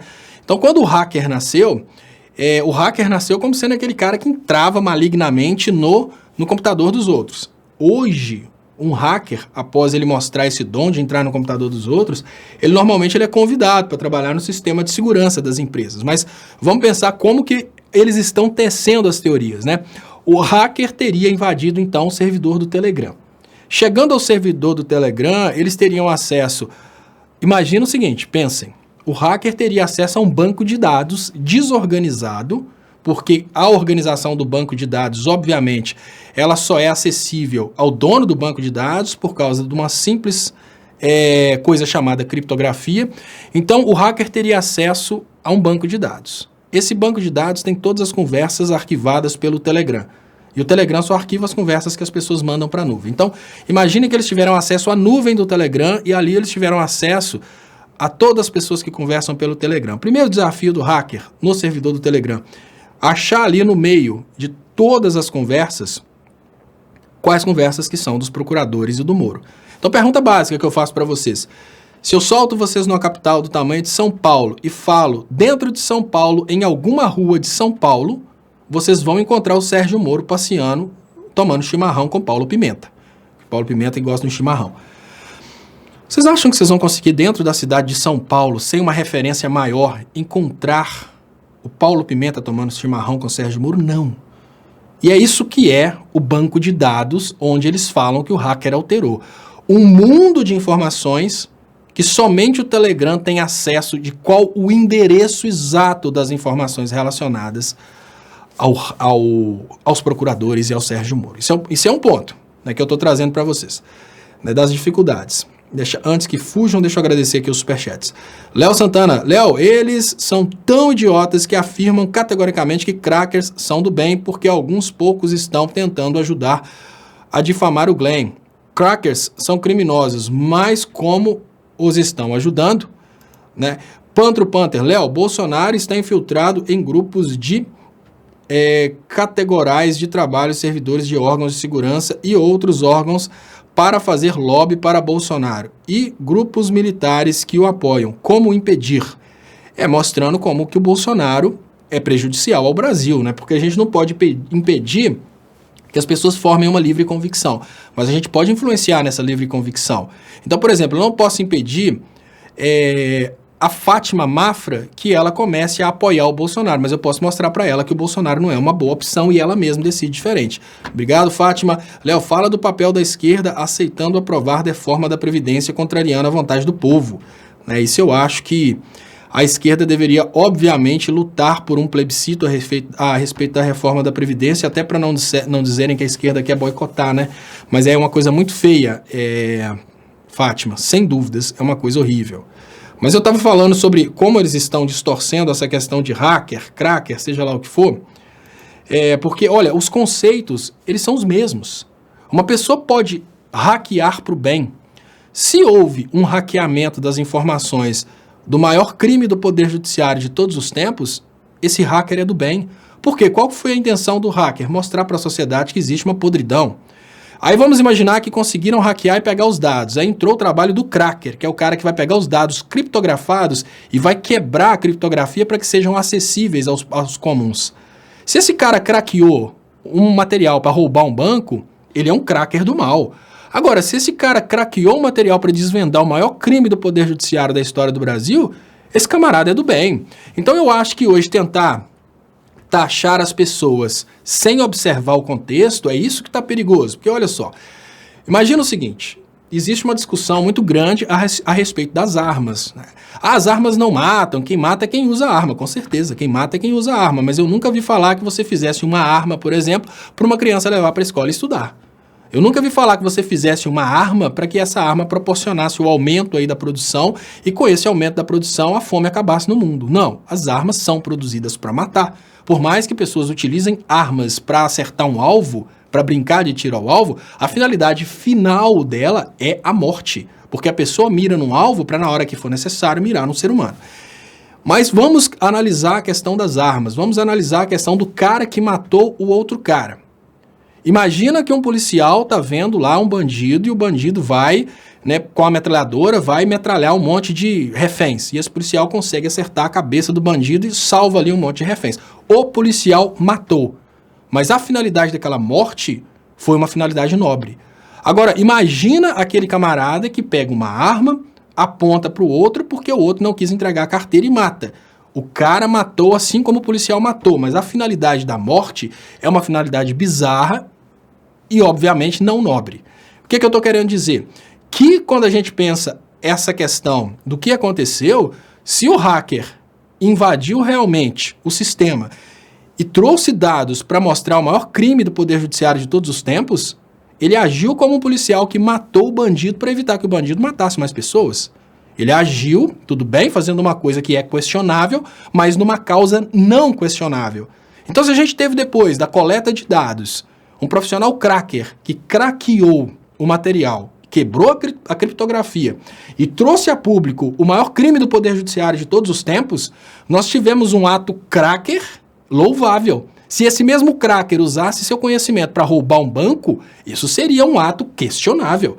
Mas usar o conhecimento cracker para mostrar para a sociedade brasileira que as eleições foram fraudadas e que todos os processos da Lava Jato foram contaminados, isso foi um ato heróico. Então, não é o ato, mas a finalidade do ato. Eu volto a dizer, o ato mais questionável que existe na humanidade, ao meu ver, é a morte de uma pessoa. Se um policial atirou num bandido que ia metralhar um monte de reféns, e o policial acertou na cabeça do cara e evitou a morte ali de 50 reféns, matou? Matou, mas o ato é louvável, mesmo que o policial tenha matado.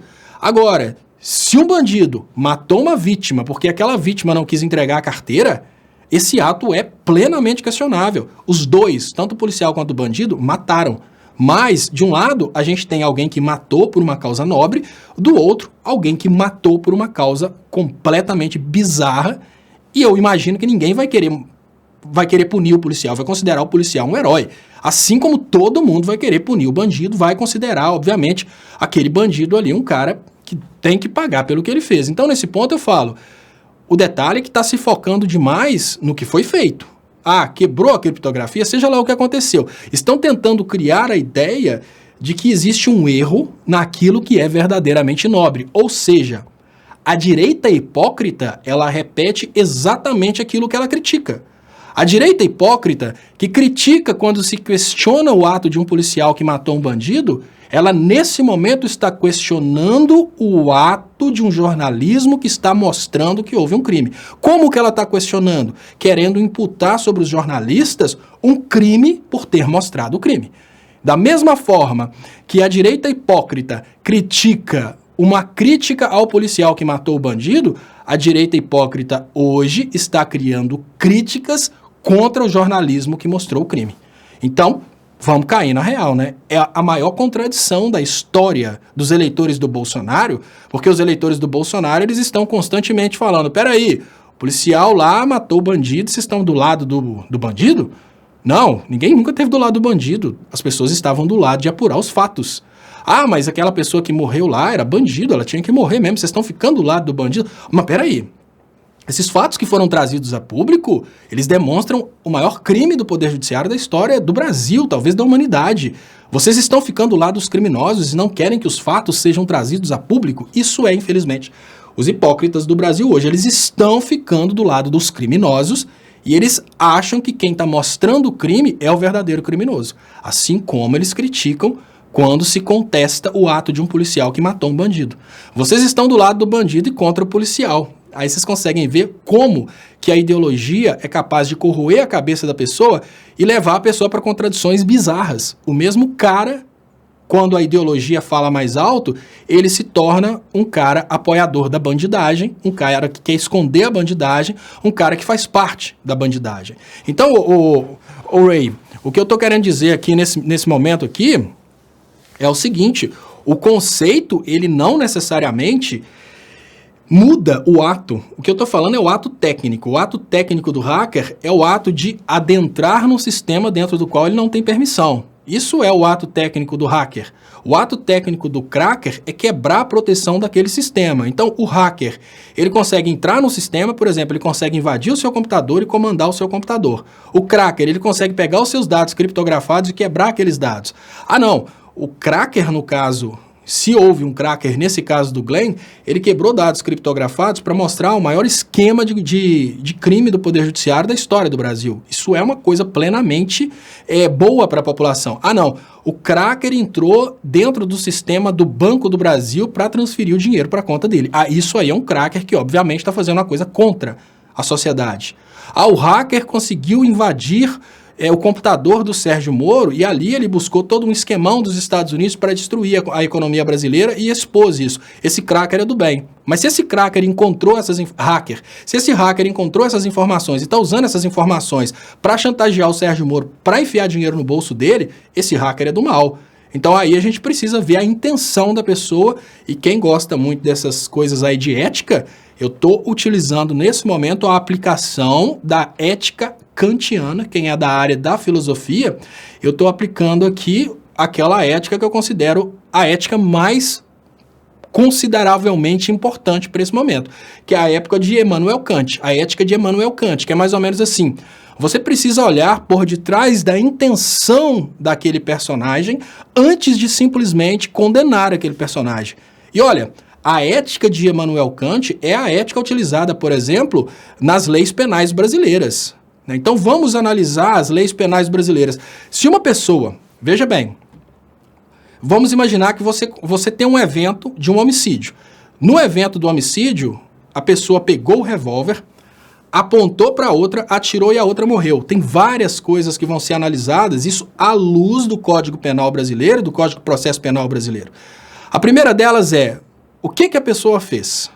Veja bem, se aquela pessoa retirou um revólver e apontou para outra, e aquela pessoa consegue provar que ela apontou para outra, porque aquela pessoa viu a outra apontando um revólver para uma criança, ela tem aí uma coisa que chama excludente de ilicitude, porque nós não estamos lidando com um assassino, nós estamos lidando com uma pessoa que estava ali cometendo um ato heróico de salvar uma criança, porque viu outra apontando um revólver para uma criança. Agora deixa eu agradecer aqui, antes que surmam esses superchats, E eu quero falar um pouco sobre essa questão da percepção a respeito do Código Penal brasileiro, para vocês terem uma ideia como que esse hacker, na lei brasileira, e eu não acredito em hacker, mas se existir um hacker, ele é mais herói do que culpado. Muito obrigado, Helena Lima. Muito obrigado mais uma vez. Marcos Caldeira fala, Léo, como é domingo e sem fugir do tema, tem 2 filmes que eu queria indicar. O filme alemão A Vida dos Outros, de 2006, e o outro chamado Incêndios, de 2010.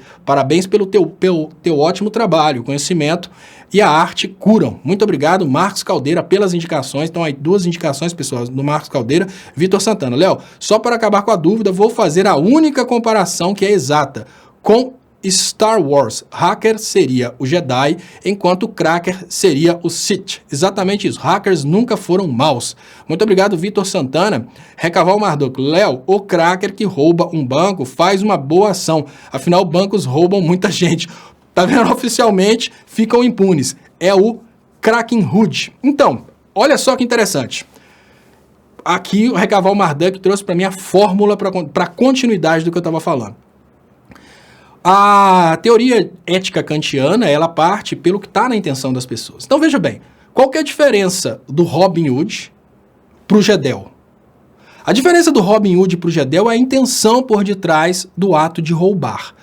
O Gedel, ele rouba porque ele acha que ninguém aguenta tanta corrupção no Brasil e coloca o furto do roubo dentro do apartamento dele. Robin Hood é contra a desigualdade social e rouba para redistribuir. O que os dois fazem? Roubar. Vocês entenderam? Tudo bem. Se a gente vai atrás, a gente vai lembrar que o ato do Gedel está mais para dentro de outra coisa. Não é roubo, porque ele não... Mas nós vamos esquecer agora o tipo penal roubo e vamos pensar, tem dinheiro na casa do Gedel? Tem dinheiro na casa do Robin Hood? Não. Porque o Robin Hood pega o dinheiro e distribui. O que o Gedel faz? O Gedel pega o dinheiro e bota no apartamento. Então, isso diferencia muito bem, isso dá para a gente mostrar de uma forma muito clara qual que é a intenção kantiana. Então, olha só, se um hacker, ele entra dentro de um banco e faz um super desvio da verba de um banco e joga esse dinheiro da verba de um banco, por exemplo, numa situação lá da África, onde estão morrendo milhões de pessoas, o que ele fez é bonito sob o aspecto capitalista? Não. Mas ele não pode ser considerado igual a um hacker que desviou esse dinheiro para a própria conta.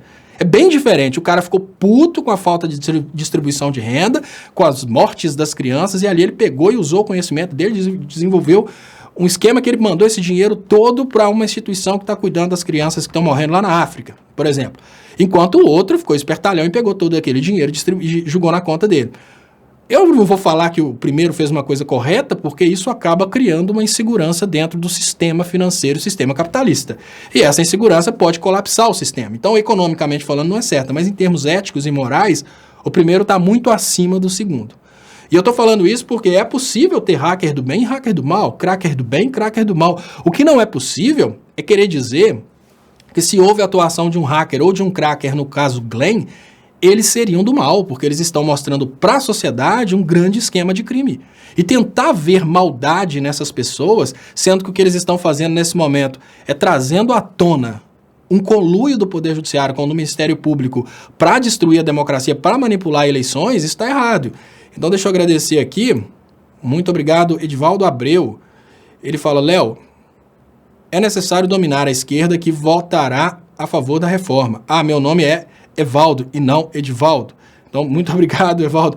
Fica bem longe. Eu tenho todas as vezes que eu falo errado por isso. Fica longe, meu cérebro já monta o nome já. Então, agora corrigindo, Evaldo Abreu. Parabéns pelo nobre trabalho. Muito obrigado, Evaldo. Muito obrigado mais uma vez, Helena Lima. E voltando aqui para o lado de cá. Então, continuando aqui, Ray, o hacker, ele pode ser extremamente bom para uns e ruim para outros. Por exemplo, vamos imaginar que hackers e crackers estão disponibilizando a senha de um determinado software, por exemplo, o Windows. E por causa disso, muitas pessoas estão tendo acesso gratuito ao Windows. Isso é uma socialização de um software? Sim, eles estão disponibilizando software gratuito para as pessoas. Mas sob um aspecto de produção, será que é justo para aqueles que estão desenvolvendo e será que isso no futuro não vai causar um desincentivo à produção de softwares? Né? Então, é questionável. Isso é questionável. Mas é muito melhor um hacker que disponibiliza isso para que todos consigam baixar e usar o software livre, mesmo que ele está causando aí um problema econômico de desincentivar a produção do software pago no futuro, do que o hacker que pega, quebra o sistema e vende como se ele fosse a Microsoft. Ali ele só está pensando em encher o bolso. Então, essa ética que é importante. E aí eu falei com vocês que eu ia falar sobre o Código Penal brasileiro. Como que o Código Penal vê a intenção? Olha que interessante, pessoal. Imagine uma cena em que uma pessoa entra no supermercado, eu queria inclusive cumprimentar agora o canal Sabendo Direito, se eu falar besteira, por favor, me corrija, mas imagine que uma pessoa entra no supermercado, dentro do supermercado aquela pessoa tira um revólver e mata outra pessoa. Ali são várias situações possíveis. Se aquela pessoa entrou no supermercado e matou a outra pessoa, porque aquela outra pessoa ia impedir aquela pessoa de roubar o supermercado, é latrocínio. Ele entrou para matar e para conseguir roubar, ele teve que matar uma pessoa. Agora, se ele entrou para roubar o supermercado, ele não teria nenhum obstáculo para roubar o supermercado, mas ali ele viu um cara que ele não gosta e aproveitou a oportunidade para matar, é homicídio, porque a intenção dele era matar e não roubar. E aquele cara que morreu não tinha nada a ver com o ato de roubo dele, então ele vai juntar roubo mais homicídio. Olha como é que mudou completamente, a intenção mudou completamente a coisa. Ele entrou no supermercado, matou o gerente, porque o gerente poderia atrapalhar ele de roubar o supermercado, é latrocínio. Ele entrou no supermercado para roubar, já conseguiu roubar, na hora que ele estava embora ele viu um desafeto, deu um tiro. 2 crimes, um é o roubo, outro é o homicídio. Mas agora ele chegou dentro do supermercado, na hora que ele estava roubando, o gerente do supermercado começou a persegui-lo, e ali que começou a perseguir, ele foi dar um tiro no dedão do pé para parar o gerente do supermercado. Ali vai dar uma confusão danada, porque ele deu um tiro no dedão do pé, ele pode jurar até a morte que a intenção dele era só parar o cara, ou seja, lesão corporal, ele não tinha a intenção de matar. Vocês entenderam? Então, tudo isso, desculpa, está baseado na intenção do cara. E da mesma forma, eu ia dar outro exemplo para vocês, que eu ia tentar criar, que esse exemplo aqui é do curso de Direito da Ambra, que eu recomendo muito para todo mundo. Eu faço bacharelado na Ambra e faço mestrado na Ambra e eu acho um curso fantástico, mas voltando a esse caso que eu estou falando com vocês de... Deixa eu colocar a Ambra aqui, porque toda vez que eu faço um jabá para uma universidade eu gosto de colocar aqui para não ter confusão, até porque uma vez eu falei da Unis, que para mim é uma das melhores universidades à distância aqui dentro do Brasil, e quando eu falei da Unis, algumas pessoas me xingaram porque tem uma universidade em Belo Horizonte que chama Uni, que é uma das piores universidades do Brasil. Então a Ambra é essa aqui, pessoal. Quem tiver interesse de saber sobre direito e mestrado de direito à distância, a Ambra é isso aí. Mas aí, quando eu estava falando com vocês sobre essa questão, né, da intenção, qual que é a intenção que existia na cabeça da pessoa? Então, eu estou compatibilizando o Código Penal brasileiro com a situação do que eles dizem que é um hacker ou um cracker. O que pensa o Código Penal brasileiro? O Código Penal brasileiro pensa que a intenção é muito mais importante, a lógica kantiana que eu falei com vocês. A intenção, ela é muito mais importante do que o ato. Então, se você entra, olha, você vê, tem uma situação que uma pessoa entrou dentro de um local, aí essa pessoa tirou um revólver e matou a outra pessoa. Aquela outra pessoa pode ser quem for. Ele tirou um revólver e ali ele matou vamos pensar aí como é que chama aquela missionária, gente? Matou um missionário, a melhor pessoa, a pessoa mais amável do bairro. Ele tirou, matou a pessoa mais amável do bairro. Aí vai acontecer uma análise do ato. Né? Por que ele matou a pessoa mais amável do bairro? Aí ele vai alegar várias coisas. Olha, ele é amável para todo mundo, mas ele não é amável para mim e eu queria esse cara morto. É homicídio, não tem dúvidas, porque ele entrou ali com a intenção de matar. Aí tem um outro ponto. Ele entrou com a intenção de matar outra pessoa e o tiro acabou acertando na pessoa errada. Já não é mais homicídio. Porque ele não tinha intenção de matar aquela pessoa. Olha que loucura. Aí, outro detalhe, ele tinha a intenção de defender outra pessoa. Aquela pessoa mais amável do bairro nunca, e sob hipótese alguma, teria coragem de machucar ninguém. Mas aquela pessoa mais amável do bairro pegou um revólver de brinquedo. E, obviamente, não pode ser uma pessoa amável se vai dar um revólver de brinquedo para uma criança. Mas é um exemplo. Ele pegou uma coisa que parece um revólver e apontou aquela coisa que parece um revólver para uma criança. Uma joystick de videogame. Ele pegou um joystick de videogame, apontou para uma criança e a pessoa tira um revólver e mata essa pessoa mais amável do bairro com um joystick de videogame na mão. Só que aí você pega o contexto. Essa pessoa que matou, antes, lá fora, ela recebeu uma informação de outra pessoa que dentro daquele local teria um louco que ia matar um monte de crianças. E ele foi correndo para aquele local. Esse cara é um policial. Ele foi correndo para aquele local porque ele ficou sabendo que vão matar crianças. E na hora que ele chega naquele local, ele vê um cara que ele não conhece pegando um treco e apontando para a criança.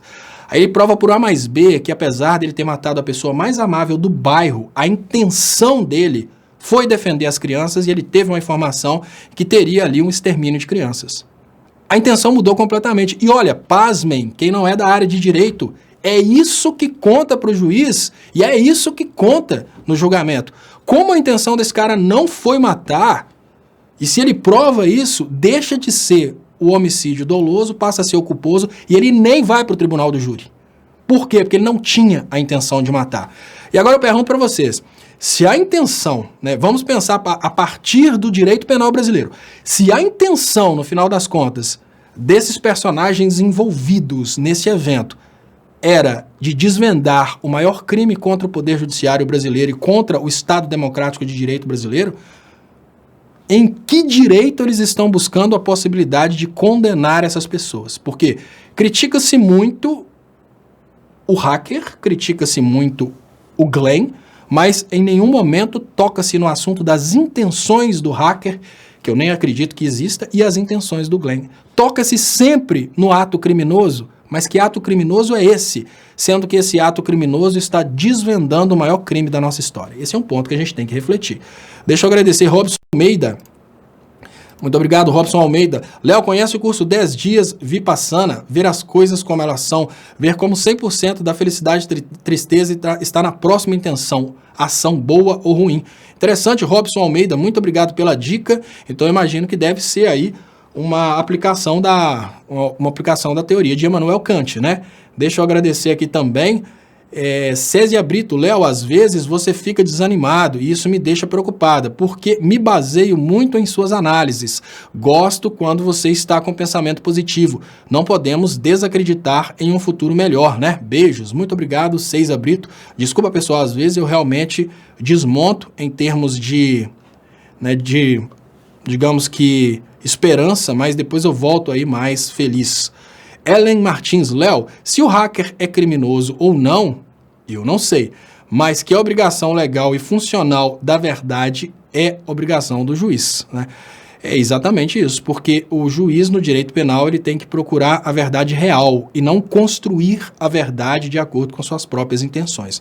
Muito obrigado, Ellen. Rei Lula Rousseff de 247 da Silva. Hackers hoje não estão nem aí com Windows. São pessoas que trabalham com Linux, Apache e outros softwares livres. Não tem hacker invadido sistemas de outros. Vou discordar de você. Sou hacker. Obrigado, Rei Lula Rousseff da Silva. O Rei, ele é engenheiro eletrônico, ele realmente está nessa onda aí há muito tempo. A única parte que eu não concordo com você, Ray, é porque você vê você como sendo, né, uma referência para o mundo. Tem pessoas ruins no mundo aí. Você é uma pessoa boa, você não estaria disposto às vezes a fazer coisas ruins, mas tem gente ruim aí. E o que eu quis dizer é essa possibilidade do hacker usar seu conhecimento tanto para o bem quanto para o mal. E se você usa seu conhecimento para o crescimento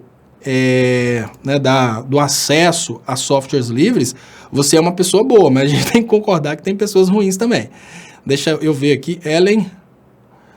E aqui, Recaval Marduk, Léo, brincadeira, roubar é muito errado. O que o Moro, o Dallagnol e o STF fazem também é vergonhoso. Muito obrigado. E aqui eu queria lembrar vocês de se inscreverem aí nos meus canais, canal do Estopa e canal Leonardo Estopa. Se você já foi inscrito em um, por favor, se inscreva no outro. Isso faz uma diferença muito grande, mas muito grande mesmo. E eu queria pedir para vocês que compartilhem essa transmissão. E eu volto mais tarde, vou tentar voltar às 10h30 como sempre. Fiz esse matinê aqui, mas eu vou voltar sim.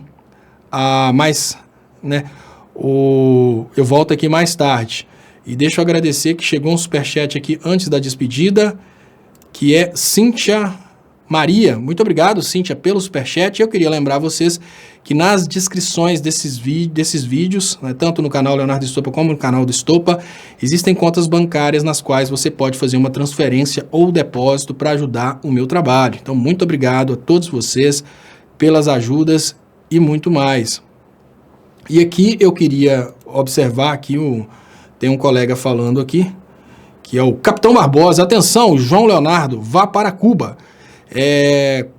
E Samurai Comunista, além do monte de gente do PT presa, não é estranho ou coincidência? Tem um monte de gente do PT presa, não é estranho ou coincidência? Exatamente, Claudecir Pop, exatamente, Claudecir fala tudo aqui nesse momento. Olha, não é coincidência, Claudecir, é exatamente isso que aconteceu. Foi um conluio entre o PSDB, a prova disso é a aparição do Fernando Henrique no meio do esquema, um conluio entre o PSDB, o Ministério Público. A gente vê o desespero agora da Operação Lava Jato na parte do Ministério Público, e a gente vê também a possibilidade aí, bem grande, agora bem provada, do Sérgio Moro ter perseguido o PT para colocar o PT na cadeia, para abrir o campo para o PSDB.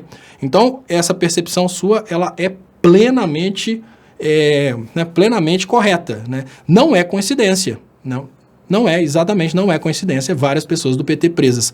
Houve aí um conluio entre o Poder Judiciário, o partido oposto, que é o PSDB, e o Ministério Público para colocar pessoas do PT presas. Isso aí está bem claro aí nos vazamentos do Glenn, né? E a gente continua percebendo exatamente pelo posicionamento do Fernando Henrique.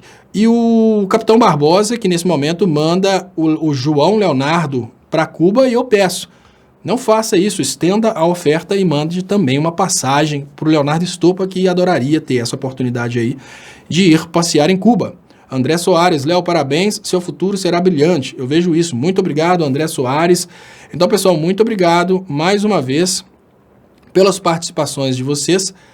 E agora eu deixo vocês aqui com a gravação do programa de hoje. Como sempre, eu deixo